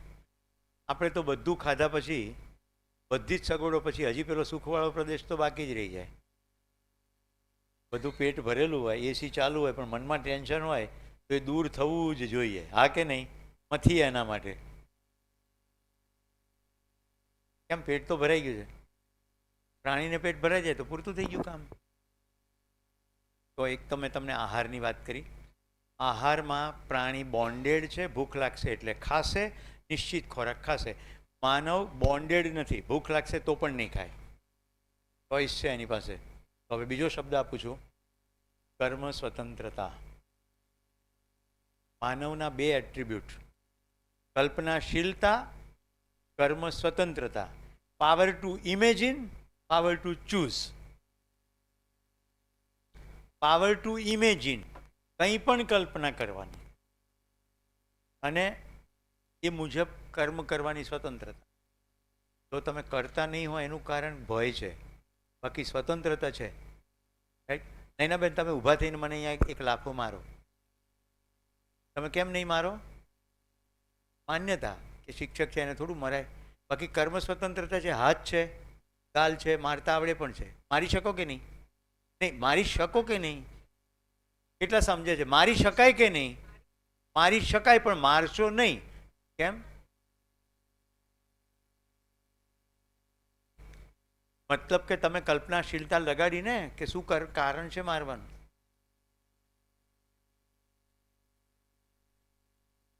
પણ આ જ નહીં ના બેન, મારી ઉપર પેલી ભયજનક માફી એપિસ ડોર્સાટા, મેં કહ્યું ને મરતો બચ્યો છું, એ બેઠી હોય અને ઉડાડવાનો સમય ના હોય, કહેવાનો સૂચના કરવાનો, તો મારવો જ પડે. હા કે ના? તો એ વખતે એમને કલ્પનાશીલતા છે ને, અને કર્મ સ્વતંત્રતા પણ છે. એ બેયનું રિઝલ્ટ મળી જાય. ભાઈ કેટલાને સમજણ પડી રહી છે હું કહી રહ્યો છું? એ વિષય વસ્તુ પકડાય છે? ગમે તે કલ્પના કરી શકાય નહીં, હું ગમે તે કલ્પના કરાય અને એનો ફેલાવ ચાલ્યા જ કરે. ધવલ, હું તને યાદ કરાવું છું 400 વર્ષ પહેલાંની ઘટના. યાદ આવે તો કરી લે. હું અને ધવલ સવારમાં બેસમાં તળાવના કાંઠે રહેતા હતા, ભેગા બેસીને ચા પીએ. યાદ આવ્યું ને? રાઈટ. એટલે અમે બે સાથે ચા પીએ. પછીના જન્મે ધવલ થોડા બીજા ગામમાં જન્મ્યો, પણ મને યાદ હતું યાર ધવલ જોડે ચા પીવાની મજા આવે. હવે ગામ થોડું દૂર હતું એટલે મેં પૈડું શોધી કાઢ્યું. રાઈટ. અને બળદને લગાડ્યો ધંધે. એટલે બળદ ગાડીમાં બેસીને હું ધવલને ત્યાં ચા પીવા જાઉં અને એ ઘોડાગાડી કરીને મારે ત્યાં ચા પીવા. પછીના જન્મે હજી બહુ દૂર એનો જન્મ થયો, મારો દૂર જન્મ. એટલે પછી મેં ડીઝલ એન્જિન શોધી કાઢ્યું, મોટર ગાડી બનાવી. કે ઘોડાગાડી ક્યારે પહોંચે? એ બરોડા રહે, હું અમદાવાદ રહું. એટલે કાર શોધી કાઢી. ધવલ યાદ આવે છે ને બધું ક્રમશઃ? તો એને યાદ આવે છે. તન્વી, મજા પડે છે બેન? હું તમને આવા ઉદાહરણોથી એ કહેવાની કોશિશ કરું છું કે કલ્પનાશીલતાનો ફેલાવ કેવી રીતે થાય છે. પછીના જન્મે મને થોડી અક્કલ આવી કે મને 2.5 રૂપિયાની ચામાં મજા નથી, મને એકચ્યુઅલી ધવલ સાથે સંબંધમાં ને વાત કરવામાં મજા આવે છે. એકચ્યુઅલી ચાને બહાને તો અમે બી ભેગા થઈએ છીએ. એટલે પછીના જન્મે ધવલ હૈદરાબાદમાં જન્મ્યો અને હું ગુજરાતમાં જન્મ્યો. એટલે મેં ટેલિફોન શોધી કાઢ્યો. ઘર ઘટ. ધવલ, શું ચાલે છે? કે બસ આવું ચાલે છે, મજા કરીએ છીએ. એટલે મારે મજા પડી ગઈ. ખ્યાલ આવે છે? પછીના વખતમાં ધવલને ફોન કર્યો, હજી એ જ જન્મની વાત ચાલુ છે. તો ધવલના પત્ની કે એ તો બહાર ગયા છે, પણ મેં કહ્યું મારે અત્યારે જ વાત કરવી છે. પણ ફોન ઘરમાં છે ને, એ તો બહાર ગયા છે. એટલે મેં ડૉક્ટર નૈનાબેનને ફોન કર્યો. એમણે સંશોધન કરેલું મોબાઈલ. મેં કીધું આપણને મોબાઈલનું કનેક્શન આપો. એટલે મારી ધવલ સાથે મોબાઈલમાં વાત થઈ ગઈ. રાઈટ. પછી ધવલે બહુ પ્રોગ્રેસ કર્યો. મેં ફોન કર્યો, ફોનની ઘંટડી વગે પણ ફોન ઉપડે નહીં. મારી પાસે એક બીજો નંબર હતો, મેં એને ફોન કર્યો. હા ભાઈ, તમારો ભાઈબંધ ધવલ ગયો ક્યાં? એ તો એવરેસ્ટ ગયો છે. મેં કીધું મારે તો વાત કરવી જ પડે કે સેટેલાઇટ ફોન આપું. એટલે સેટેલાઇટ ફોન પરથી મેં ધવલની સાથે એવરેસ્ટના ટોપ પર વાત કરી. ખ્યાલ આવે છે? પછી ધવલ સ્પેસ સ્ટેશનમાં ગયો, ઇન્ટરનેશનલ સ્પેસ સ્ટેશન, કે હવે જઉં છું, વર્ષે આવીશ. પણ વાત કરીશું રોજે રોજ વાત હું ધવલ સાથે કરું છું. કેટલાને સમજાય છે? આ છે કલ્પનાશીલતાનો ફેલાવ. હવે જો સુવિધાઓમાં આટલો ફેલાવ છે તો આનો ફેલાવ સુખના પ્રદેશમાં કરીને બતાડું. સુવિધાનો તો ફેલાવ જોઈ લીધો ને, કલ્પનાનો ફેલાવ. હવે સુખનો ફેલાવ બતાવું છું. હું ધવલને ઘરે ગયો એટલે મને શીરોપુરી જમાડ્યા. રાઈટ. પછી ધવલે મને પૂછ્યું કે હવે ક્યાં જવાના? મેં કીધું ભાભર જવાનો. ભાભર ક્યાં જમશો? મેં કીધું એ ખબર નથી, પણ હું મસ્ત જમીશ. હું ભાભર ગયો, જે મને ઘર દેખાયું ત્યાં ખખડાયું કે આવો આવો. ક્યાંથી? ડીસાથી. બોલો શું જમશો? ખમણ ખાઈશ. ખમણમાં હાથવા આવતા થોડી વાર લાગે, ત્યાં સુધીમાં બીજું કંઈ આ જમીશ. હજી એને મને નામ પૂછ્યું નથી, ઠામ પૂછ્યું નથી, કામ પૂછ્યું નથી, ખાલી પ્રવાસનો અંદાજ લગાડ્યો કે કેટલે દૂરથી આવ્યા. ખ્યાલ આવે છે? પછી ત્યાંથી જમ્યા પછી હું આગળ પ્રવાસ ચલાવ્યો. પછી હું જેને ઘરે જમવા ગયો તો જમ્યા પછી અમે બે બેઠા હતા વાતો કરતા. તે કે આપણા વડવા કેટલા મૂર્ખા હતા, આને પાકિસ્તાન કહેતા હતા. આ જગ્યાને પાકિસ્તાન કહેતા હતા અને એકબીજા સામસામે ગોળીઓ ખાઈને મરતા હતા. આપણા વડવા કેટલા પાગલ હતા. કલ્પના ચાલી રહી છે મારી સાથે? હું આખી પૃથ્વી પર ગમે ત્યાં જાઉં, હું ગમે ત્યાં જઈને જમી શકું, કારણ કે આખી પૃથ્વી મારો પરિવાર અને બધા જ સમજદાર. મને ધરતી તો મબલખ આપે, એક દાણો નાખો 2000 દાણા આપે. કોઈને ભેગું કરવાની જરૂર જ નહીં. ભેગું એટલા માટે કરવાનું કે મહેમાન આવે જમાડવા થાય, વેચવા માટે નહીં. સમજાય છે? આ કલ્પનાશીલતાનો ફેલાવ છે સુખનો. કોઈ પારકું નહીં. જો મેં તમને સવારે પ્રશ્ન પૂછ્યો અને તમે 370 મને જમાડવા તૈયાર થયા, ખાલી તમારી મારી વચ્ચે કયો સેતુ છે? હું તમને કશુંક સમજાવવાની કોશિશ કરું છું અને તમે સમજવાની કોશિશ કરો. હા કે ના? આખી માનવજાત જો પરસ્પર સમજવાને સમજાવવાની કોશિશ કરે તો કોઈ પારકું રહે? ના ખાવાના પ્રશ્નો, ના પીવાના પ્રશ્નો, ના કપડાના પ્રશ્નો, ના વાહનના પ્રશ્નો, કોઈ જ પ્રશ્નો ના રહે. આ કલ્પનાશીલતાનો ફેલાવ છે. આપણે સદભાગી છીએ, ભારતમાં કોઈ ઋષિ એવું બોલી ગયા, વસુધૈવ કુંભકમ, આખી વસુધા એક કુટુંબ. કલ્પનાશીલતા જુઓ. સર્વે ભવંતુ સુખીન, એવું લખ્યું સર્વે ભારતીય સુખીન, સર્વે ભવંતુ સુખીન, સર્વે સંતુ નિરામયા, બધા નિરોગી રહો, સર્વે ભદ્રાણી પશ્યંતુ, બધાનું કલ્યાણ થાય, માં કશ્ચિત દુઃખ ભાગ ભવે, કોઈને દુઃખ ના થાય. ખ્યાલ આવે છે કેટલી કલ્પના છે? કાલે વર્ષંતુ પર્જન્ય પૃથ્વી શસ્ય શાલિની, સમય સમય પર વર્ષા થાવ, પૃથ્વી હરીભરી રહે. અરે આપણે ત્યાં તો હજી પણ આશીર્વાદ આપે છે 100 છોકરાની માં થજે. ઇમ્પોસિબલ છે 100 છોકરાની માં થવાનું, પણ એની ભાવ કેટલો છે? દર વર્ષે એક બાળક જન્મે. 25 વર્ષે આપણે ત્યાં લગ્નની પરંપરા હતી, 25 વર્ષ સુધી બ્રહ્મચર્યાશ્રમ, પછી ગૃહસ્થાશ્રમ, પછી વાનપ્રસ્થ અને સંન્યસ્ત.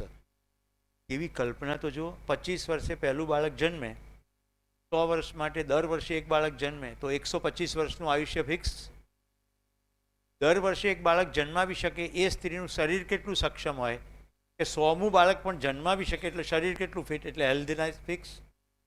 પતિ પત્ની સાથે રહેતા હોય તો જ બાળક ઉછરે. આટલાને બધાને ખવડાવવાનું તો ખરું ને. એક પહેલા ધોરણમાં હોય, બીજું બીજા ધોરણમાં હોય, તો બધાનું ખાવું પીવું નિશાળ.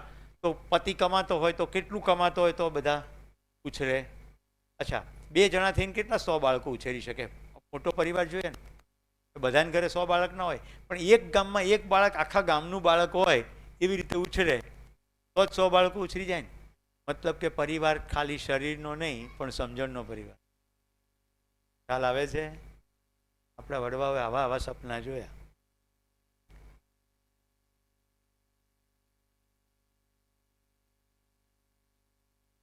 હજી કાકા કહેતા હતા ને, 7મા માળે બેસીને મારા પૌત્રને,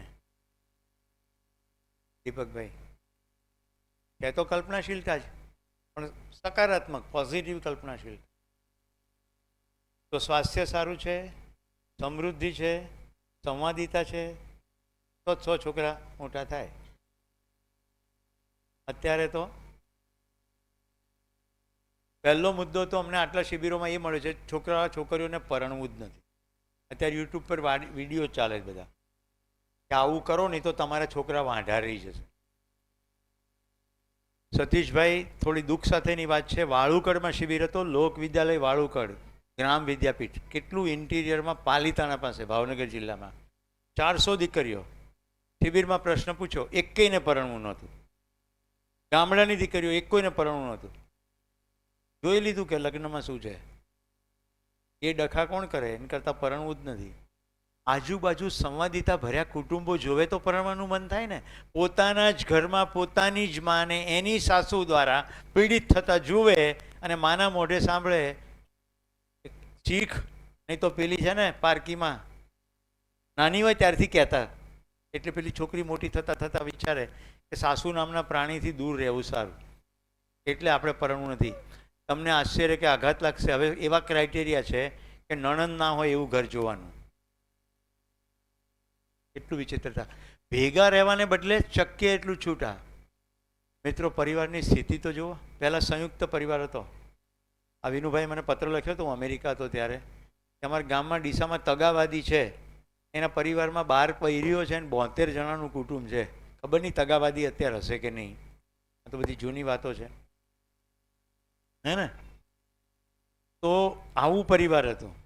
પછી શું થયું? પરિવારમાં ધીમે ધીમે સંયુક્ત પરિવારમાં સીમા થઈ ગઈ કે ભાઈ દાદા દાદી સાથે રહેતા હોય, દેરાણી જેઠાણી પણ સાથે રહેતા હોય. પછી ભાઈ જુદો થઈ જાય એટલે 2 ભાઈ સાથે ના રહે, એટલે દેરાણી જેઠાણી ના હોય, બા બાપુ, દીકરો વહુ અને છોકરા. પછી 3 પેઢી સાથે સચવાય નહીં, એટલે બા બાપુ અલગ, અમે 2 ને અમારા 2, રાઈટ? પછીના સ્ટેપમાં અમે જ 2, હવે બચ્ચું જોઈતું નથી, એટલે બચ્ચા નથી જોઈતા, એ કોણ જવાબદારી લે? અને પછી હવે 1 મેન ફેમિલી, હું એકલો અથવા હું એકલી, હમણાં અમેરિકાની કોઈ બાઈએ પોતાની જાત સાથે લગ્ન કર્યા, પોતાની જાત સાથે લગ્ન કર્યા અને 2 વર્ષ પછી ફાયું નહીં એટલે છૂટાછેડા લીધા. મૂર્ખાઈ કેટલી હદની હોઈ શકે.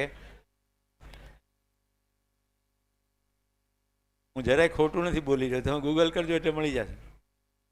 હવે પોતાની જાતે લગ્ન કરવામાં શું ખાલી એક રિચ્યુઅલ જ કરવાનો ને? અરે હવે નથી ફાવતું એટલે છૂટાછેડા લીધા. કેમ? તો કે ભાઈ બીજા સાથે લગ્ન કરવા છે એટલે. તો સંયુક્ત પરિવારમાંથી 2% ફેમિલીથી 1 ફેમિલી, અને એક હવે નવો ચાલ ચાલ્યો છે, કૂતરા સાથે લગ્ન, બિલાડી સાથે લગ્ન. એટલે આમ ફિઝિકલ લગ્ન ના કરે પણ એની સાથે જિંદગી જીવે એમ. યુરોપ અમેરિકામાં તો છે જ, મરી ગયા પછી વિલ કરીને જાય કે મારા પછી આ બિલાડીનું, અને એસ્કોટ નહીં મેલાવાય. એટલે જ્યાં સુધી બિલાડી જીવે ત્યાં સુધી બિલાડી કારમાં ફરે, વિવિધ પ્રકારનું ખાય, એના પથારીઓ જુદી જુદી પ્રકારની બદલાય. વિલ કર્યું હોય એટલે કાયદેસર રીતે એને બધી ટ્રીટમેન્ટ મળે. કૂતરાને પણ ટ્રીટમેન્ટ મળે. માણસો ભલે ભૂખે મરી જાય. સમજાય છે? આને આપણે વિકાસ કહીએ છીએ. આવા દેશોને આપણે વિકસિત દેશો કહીએ છીએ. રોજ આખા જંગલો કાપી નાખે એ દેશને આપણે વિકસિત કહીએ છીએ, અને આપણે દિશામાં પાટિયા લાગે છે. કેનેડા, જલ્દી કેનેડા જતું રહેવું છે કે ત્યાં જઈને સુખી થઈ જઈશું.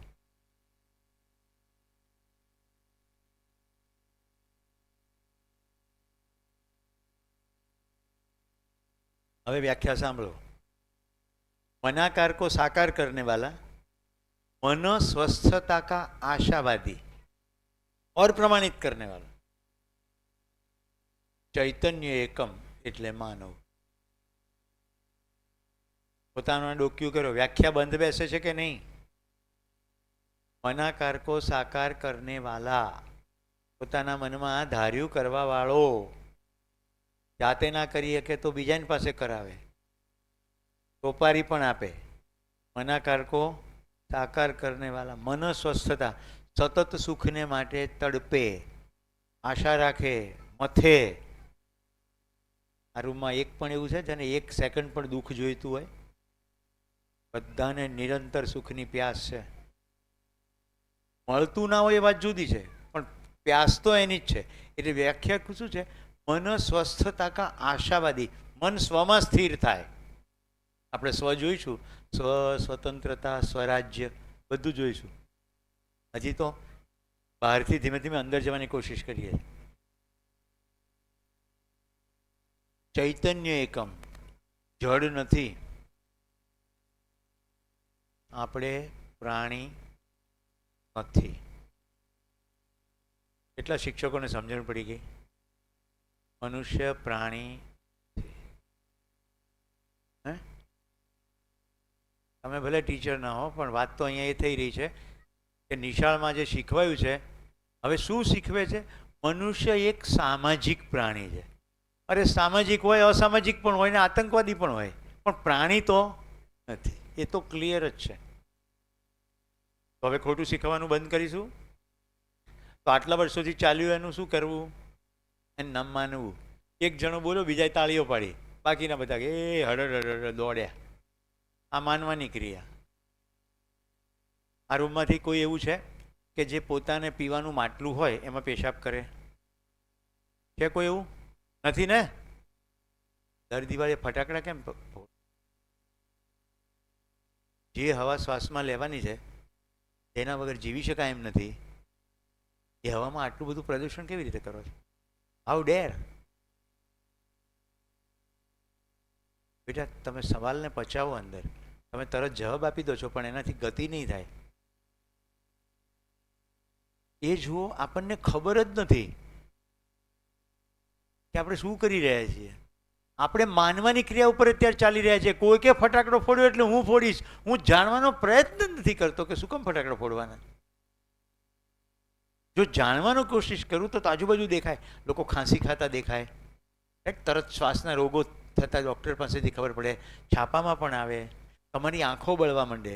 જો નજીકમાં ધડાકો થયો હોય તો કાનમાં ધાક પડી જાય. આવું થાય છે કે નથી થતું?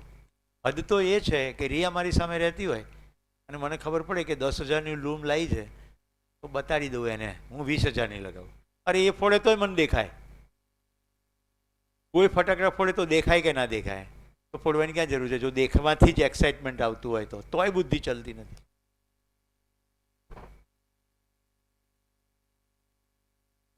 એમ કહું કે માટલામાં પેશાબ નથી કરતા, આ એનાથી પણ વધારે ખરાબ છે.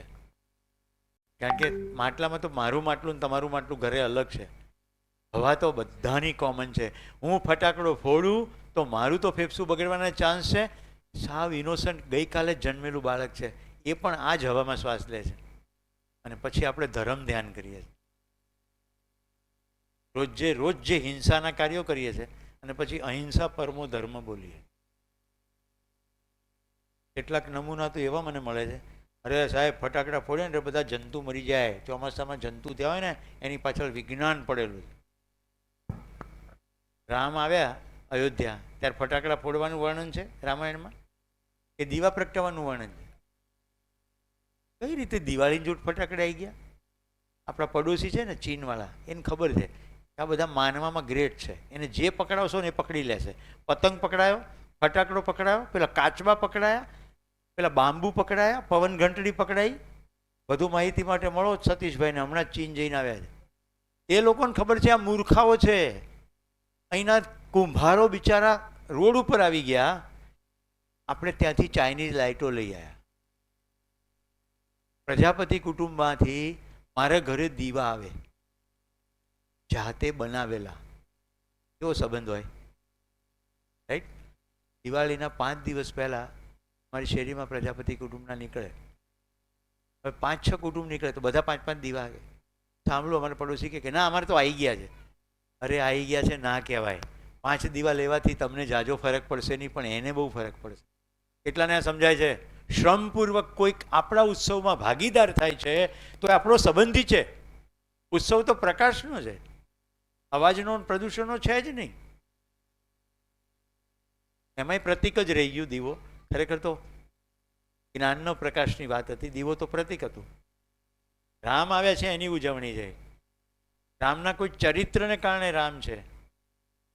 વ્યક્તિ તરીકે રામ છે કે ચરિત્ર તરીકે રામને યાદ રાખીએ છીએ? એમની અંદર કોઈ એવા ગુણ છે જે આજે પણ આટલી સદીઓ પછી આપણને હજી એટલું પ્રેરે છે. ધ્યાન જાય છે તમારું? આપણા ઉત્સવો, તહેવારો, ઉત્તરાયણ, મકર સંક્રાંતિ ઉપર એક સમયમાં ગાયોને ખવડાવાતું, જે વિદ્યાનું દાન કરે એવા બ્રાહ્મણોને દાન કરવામાં આવતું. અગાસી ઉપર બેસીને બધા તલ ને એ બધી વસ્તુની ચીકી ખાતા. બહેનો દીકરીઓ પિયર, સાસરેથી પિયર જતી, આવું બધું થતું. પતંગ ઘૂસી ગયો, એની સાથે સાથે ટુક્કલ ઘુસાડી, એની સાથે ડીજે ઘુસાડ્યું, એની સાથે ફટાકડા ઘુસાડ્યા. આજથી 8-1 વર્ષ પહેલાં અમદાવાદનો ટુક્કલનો એક ફટાકડો બાવળાના લગભગ 501 ખેડૂતોનો કપાસના ગોડાઉનમાં પડ્યો. 500 ખેડૂતોનો કપાસ સળગી ગયો એક ઝાટકે. આ ઉત્સવ છે? આ ઉત્સવ છે? આપણા કોઈ કૃત્યથી કોઈએ 8-8 મહિના મહેનત કરી છે. આ બધું માનવાને કારણે થઈ રહ્યું છે. આ બધું ચેપ્ટર હું શું ચલાવી રહ્યો છું? બધું જ પ્રલોભન. બીજા કરતાં વધુ પતંગ ચડાવી દેવા, પેચ કાપી લેવા, બીજા કરતાં વધારે ફટાકડા ફોડવા, બીજા કરતાં વધારે દેખાવું, બીજા કરતાં વધારે રોશની કરવી, બીજા કરતાં સતત પ્રલોભન અને ખોટી માની લીધેલી આસ્થાઓ. ભારત એક સમયે આવું નહોતું.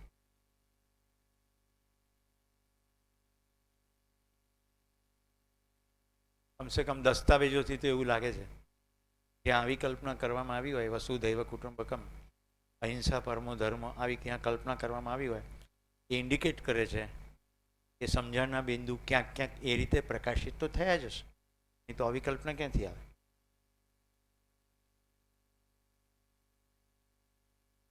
બોલો, માનવાના કેસમાં કોઈને કંઈ ડાઉટ? તો આપણે સમેટીએ.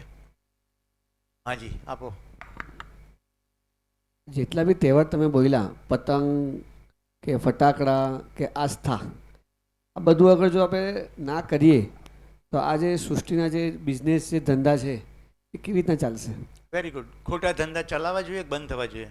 ભલે ખોટા ભલે છે પણ વસ્તી બી એટલી છે તો એનાથી અરે- લોકોના ઘર ચાલે છે ને. અરે કલ્પનાશીલતા જ પકડાય નહીં તમને. કલ્પનાશીલતાથી જો ચંદ્ર ઉપર પહોંચી શકતા હોઈએ તો કલ્પનાશીલતાથી એવા વ્યવસાયો નહીં બનાવી શકીએ કે જેમાં આ પ્રજા નભી જાય. એ દિશામાં કલ્પના લગાડવાની છે.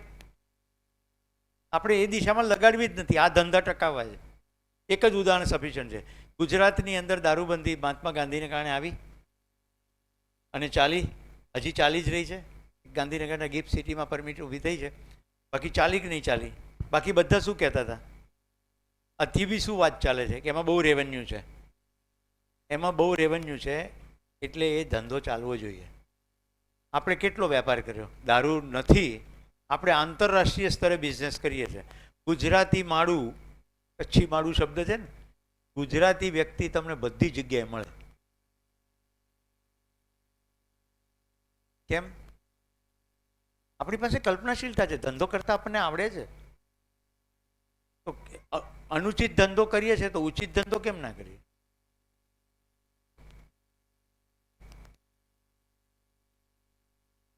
કેટલાક ધંધા ટકાવા જો ધંધાના નામ પર શું છે? તો એકેટ ઉપર લખ્યું છે statutory warning, cigarette smoking is ઇન્જરિયસ to health. હા કે ના? Tobacco chewing is ઇન્જરિયસ to health. છે આવું? મતલબ કે સરકાર ઈચ્છે છે કે તમે આ ના ખાઓ. એ જ સરકાર લાયસન્સ આપે છે સિગરેટની ફેક્ટરીનું ટન વધારવાનું કે ભાઈ દર મહિને 500 ટન સિગરેટ બનાવો છો, હવે તમે 700 ટન બનાવો. હા કે ના? સમજાય છે? સરકાર કોનાથી બનેલી છે? માણસોથી. કે માણસો ક્યારેક તો વિદ્યાર્થીઓ હતા, એમને શિક્ષકોએ જે શીખવાડ્યું એ પ્રમાણે મોટા થઈને એમણે બધા ધંધા ધાપા કર્યા. અને શિક્ષકોમાં માતા પિતા પહેલા શિક્ષક છે, પછી નિશાળ શિક્ષક છે અને પછી સમાજ પણ શિક્ષક જ છે. જે સમાજમાં નવી દુકાનના ઉદ્ઘાટનમાં ગુંડા જેવાને બોલાવવામાં આવે તો નાનું બાળક શીખી જાય કે ટપોરી વેડા કરો અને પૈસા કમાવો તો જ સમાજમાં સ્થાન છે. ભ્રમ છે નહીં, પણ માન્યતા એવી ચાલુ થઈ જાય.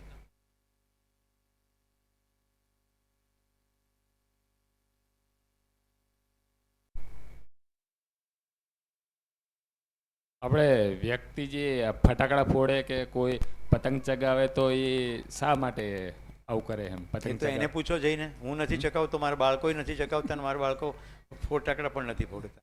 આનંદ માટે કે દુઃખ માટે? જે કરે એને પૂછવાનું ને એનો ભ્રમ શું છે. આ દીકરીએ કીધું કે એક્સાઇટમેન્ટ આવે. માની લીધેલું છે એટલે એક્સાઇટમેન્ટ આવે. એકવાર કાનમાં ધાક પડે ખબર પડી જાય કે વોટ ઇઝ એક્સાઇટમેન્ટ. બધું માની લીધેલું છે, માની લીધેલું. મજા આવે એવું ડિક્લેર કર્યું કોકે, બીજાએ હા પાડી અને પછી હજારો લોકો મજા આવે દોડી પડ્યા. ના, મને તો આનંદ આવે પતંગ ચગાવવામાં. જો ભાઈ, તમારે ખાલી તમારી વાત કરાય. હા, મેં કીધું ને મને આનંદ બધાને આનંદ આવે. તમને આનંદ આવે. અત્યારે શિબિરનો પહેલો દિવસ છે, અંદર ડોક્યુ કરતા રહો. એ તમારો ભ્રમ છે કે સચ્ચાઈ છે? આનંદનો ભ્રમ છે કે સચ્ચાઈ છે? હમણાં આ મિનિટની અંદર તમારો 1 મિનિટમાં ભ્રમ દૂર કરી નાખું. આ સુરેશ પટેલ સાથે બનેલી ઘટના. આઈ થિંક હું ફ્રેશ એન્જિનિયર થયો હતો અને મોટરસાઇકલ લઈને શાહીબાગ ગરનાળામાંથી બહાર નીકળતો હતો અમદાવાદ. મને થોડેક આગળ પોલીસે રોક્યો.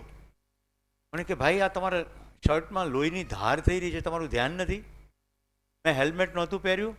પતંગની દોરી અહીંથી ગઈ અને નાકનું આફાણું કાપી નાખ્યું એટલે અહીંથી છૂટું થઈ ગયું. પણ એટલો શાર્પ કટ હતો કે મને અહેસાસ સુદ્ધા ન થયો કે દોરીએ કાપી નાખ્યો. એને મને રોક્યો, પછી મારું ધ્યાન ગયું, પછી પીડા શરૂ થઈ. હવે આ જગ્યાએ કપાયા પછી સ્ટીચ કેવી રીતે લેવાય? સમજો છો? અહીંયા કપાય તો સ્ટીચ લે, અહીંયા કપાય તો સ્ટીચ લે. અહીંયા આ જોઈન્ટ, ડૉક્ટરે મને કહ્યું કે સ્ટીચ લઈ શકાશે નહીં, તમારે ડિસિપ્લિન જ રાખવી પડશે.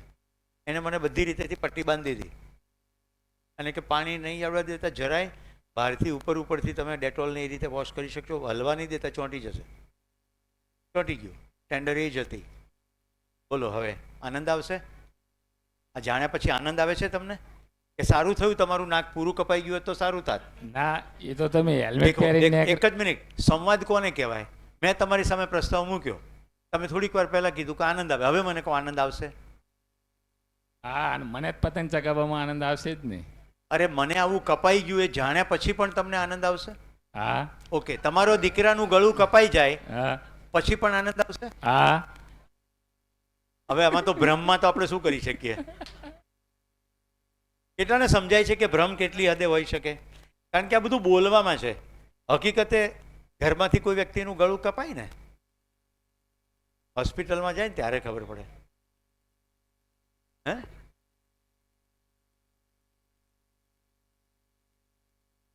હલો, આ ચિત્ર જુઓ. પક્ષીઓના ગળા એક કપાય મિનિટ, આ ખાલી ચિત્ર જુઓ. આ કેમ જતું રહ્યું? આ ચિત્ર જુઓ. જુઓ, પોતાની અંદર ડોક્યુ કરીને જુઓ. તડકાનો તો ખ્યાલ આવે જ છે ને તમને? શ્રમનો ખ્યાલ આવે છે? આ ચિત્ર જોઈને તમને આનંદ આવે છે? સ્વીકૃત છે? ઘર સ્વીકૃત છે. ચકાચક દેખાતું ઘર સ્વીકૃત છે. કારણ કે એટલું દેખાય છે ને આંખમાં. જાણવાની કોશિશ કરીએ તો આવી રીતે બનેલું ઘર બને તો સ્વીકૃત નથી. મારું ઘર જો આવી રીતે બનાવવાનું થાય તો મને સ્વીકૃત નથી. કેટલાને સ્વીકૃત થાય છે? આવું હોય તો બનાવી લઈશું. આ રૂમમાં કોઈને સ્વીકૃત નથી. આ જ છે જાણવાની પ્રક્રિયા. જાણવાની પ્રક્રિયા. હા બોલો બેટા.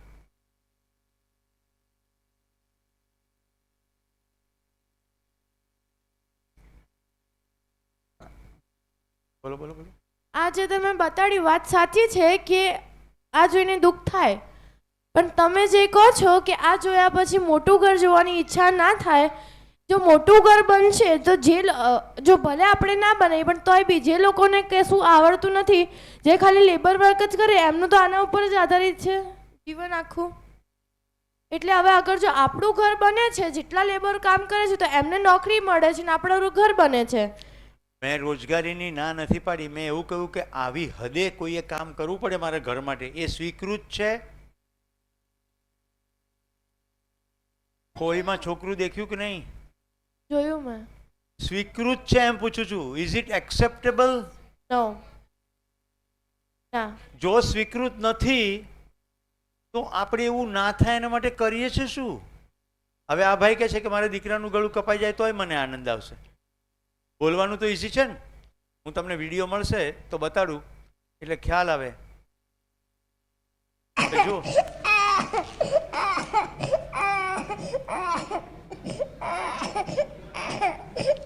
પતંગની દોરી એટલે દોરી છે ને.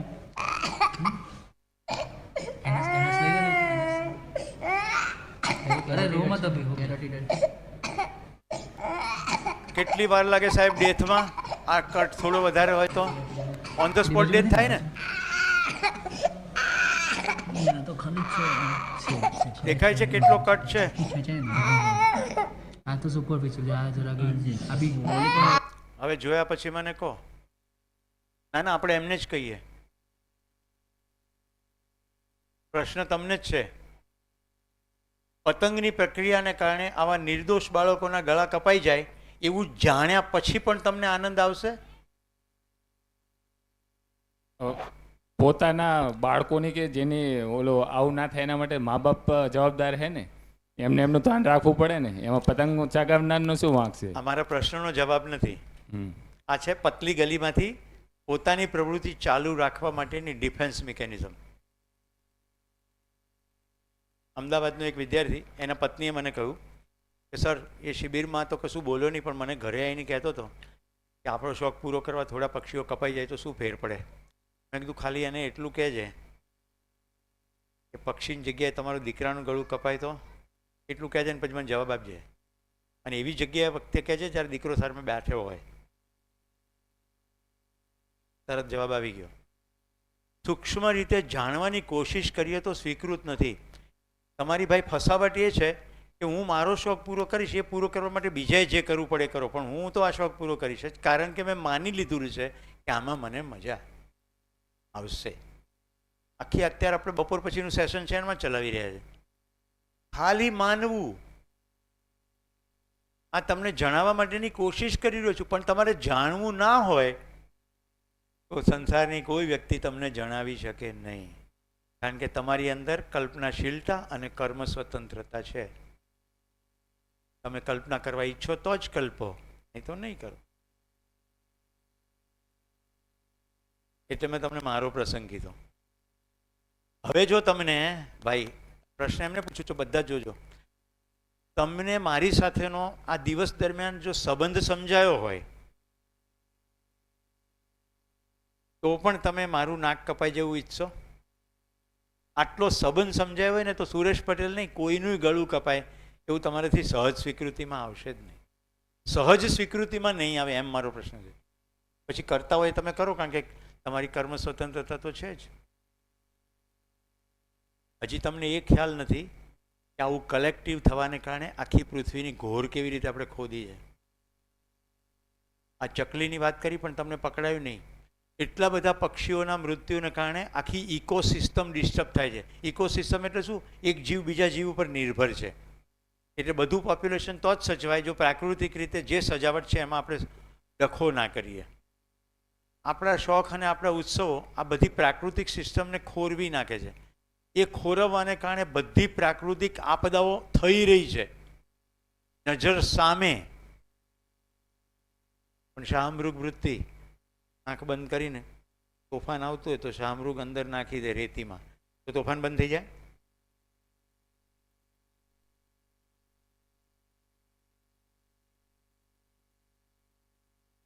હું મારા બધા જ શોખ પૂરા કરીશ, દુનિયા જાય ભાડમાં. આવી માનવની વૃત્તિને કારણે સારું થયું આપણે રૂમમાં એક ઉદાહરણ છે. આ તો પ્રતીક છે ભાઈ, એમની હિંમત છે કે બોલે છે. બીજાને એમ થાય કે આવું બીજાને ખરાબ લાગશે એટલે બોલે નહીં, પણ કરે જાય. શિબિરમાં તો સ્વાગત જ છે, પણ તમે આજથી આવનારા 4 દિવસ પોતાની અંદર ડોક્યુ કરતા રહેજો, કારણ કે આ વલણ તમને જ નહીં આખા સમાજને નુકસાનકારક છે. આ પતંગના શોખની વાત નથી. આપણા દેશમાં એક જલ્લીકટ્ટુ નામનો ઉત્સવ છે, નીચે ક્યાંક થાય છે, તેની ઉપર કોર્ટના પ્રોસિડિંગ ચાલ્યા, રાઈટ. પશ્ચિમની અંદર ટોમેટીનો ફેસ્ટિવલ છે, એકબીજાને ટમેટા મારવાનું. ટમેટા ખાવા માટે છે કે મારવા માટે છે? આપણા ખેડૂતોને ભાવ નહોતા મળતા તો ડીસાની અંદર ખેડૂતોએ બટાકા પાથરીને એની ઉપર ટ્રેક્ટરો ફેરવી નાખ્યા. આ ઘટના ઘટી છે ને ડીસામાં. બટાકા ખાવા માટે છે કે છૂંદી નાખવા માટે છે? ભાવ નહીં મળે એનું સોલ્યુશન લાવવાની કોશિશ કરાય. વિરોધની આ પ્રક્રિયા હરિયાણામાં ટમેટા માટે થઈ, એમણે એવું જ કર્યું. આપણે થાય નહીં કશું આપણું ધાર્યું એટલે તરત જ હિંસા ઉપર ઉતરી આવીએ. ટમેટાને છૂંદી નાખવા, બટાકાને છૂંદી નાખવા કે માણસોને છૂંદી નાખવા, આપણને સોલ્યુશન માટે સમજાવટ દેખાતી જ નથી. કારણ કે પશુઓને આપણે હંમેશા ફાઇટ કરતા જ જોયા, એટલે આપણે પશુઓને જોઈને ફાઇટ કરીએ. આપણે પશુ નથી એવી ખબર પડતાની સાથે સોલ્યુશન જનરેટ થાય છે. આપણે પશુ નથી. એટલે પ્રત્યેક સમસ્યાનું સમાધાન માત્ર ને માત્ર સમજાવટ જ છે. હજી આપણે આગળ જોઈશું એવું કેમ છે, કારણ કે આપણને શાસન સ્વીકાર્ય નથી. હા, ઘડિયાળ ઓલરેડી 6:30 બતાવી ચૂકી છે. કેટલા લોકોને શિબિરમાં રસ પડી રહ્યો છે પૂરેપૂરો? બધું કદાચ ના સમજાય એવું બને તો નિખાલસાથી પ્રશ્ન પૂછજો. આજનો દિવસ પૂરો કરતા પહેલા કોઈ બાબતનું દુઃખ થવું સારી બાબત છે એવું લખ્યું છે એમણે. હું માનતો નથી, કારણ કે દુઃખ આપણને સહજ સ્વીકાર્ય નથી. તો કોઈ વ્યક્તિ અથવા વસ્તુ માટેની લાગણી, અને જો એ લાગણી એ વ્યક્તિ ન સમજે તો તેનાથી થતું આપણને દુઃખ યોગ્ય છે? એ તમારો કેવી રીતનો ભાવ છે તમે જાણો, પણ મેં તો તમને નિયમ કહ્યો કે કોઈ વ્યક્તિને કશું થાય છે એને અનુરૂપ તમને શું થાય છે, એને કશું થાય છે એ કોઈ નિયમથી તમને સમજાશે તો તમને એનું દુઃખ નહીં થાય. જેમ કે તમે મારા ઘરે મારા દીકરી, બહેન કે પત્ની તરીકે રહેતા હો અને તમે ખોરાક ના ખાઓ અને બેહોશ થઈને ઢળી પડો તો મને એનું દુઃખ નહીં થાય. હું તમારી સારવાર કરીશ, કારણ કે મને નિયમ ખબર છે કે તમારે ખાવાની જરૂર હતી ને તમે ખાધું નથી. આ ખ્યાલ આવે છે? આ આટલું સિમ્પલ છે. તમને તાવ આવે છે ને તમને ડૉક્ટર દવા લેવાનું કહે છે ને તમે દવા નથી લેવા માગતા અને તમને આંચકી ચડી જાય છે તો મને દુઃખ નહીં થાય. નિયમ ખબર પડશે તો દુઃખ નહીં થાય. આ ખ્યાલ આવે છે? પણ હું સારવાર તો કરીશ જ. રાજુભાઈના દીકરાએ એક સુંદર વાત કરી છે, વર્ષીલાનો દીકરો. એ કે પપ્પા તમે ઘરડા થશો ને હું તમારી સારવાર બધી જ કરીશ. દીકરો છું, સેવા બધી જ કરીશ, પણ એટલું ધ્યાન રાખજો તમે જો તમારી સ્વાસ્થ્યનું ધ્યાન નહીં રાખ્યું ને તો તમે જે પીડાશો ને એમાં હું કશું જ નહીં કરી શકું. બોલો હવે આજ્ઞાપાલક પુત્ર કેવો કે ખરાબ પુત્ર કેવો? અત્યારથી કહે છે તો સારું કહે છે કે ખરાબ કહે છે? અત્યારથી ખોરાકનું ધ્યાન નહીં રાખો તો તમે છેલ્લે પીડાશો, રીબાશો, એમાં હું કંઈ જ નહીં કરી શકું. જાગી જાઓ. આ ખ્યાલ આવે છે ને? તો આ પ્રશ્નોમાં જવાબ આપ્યો.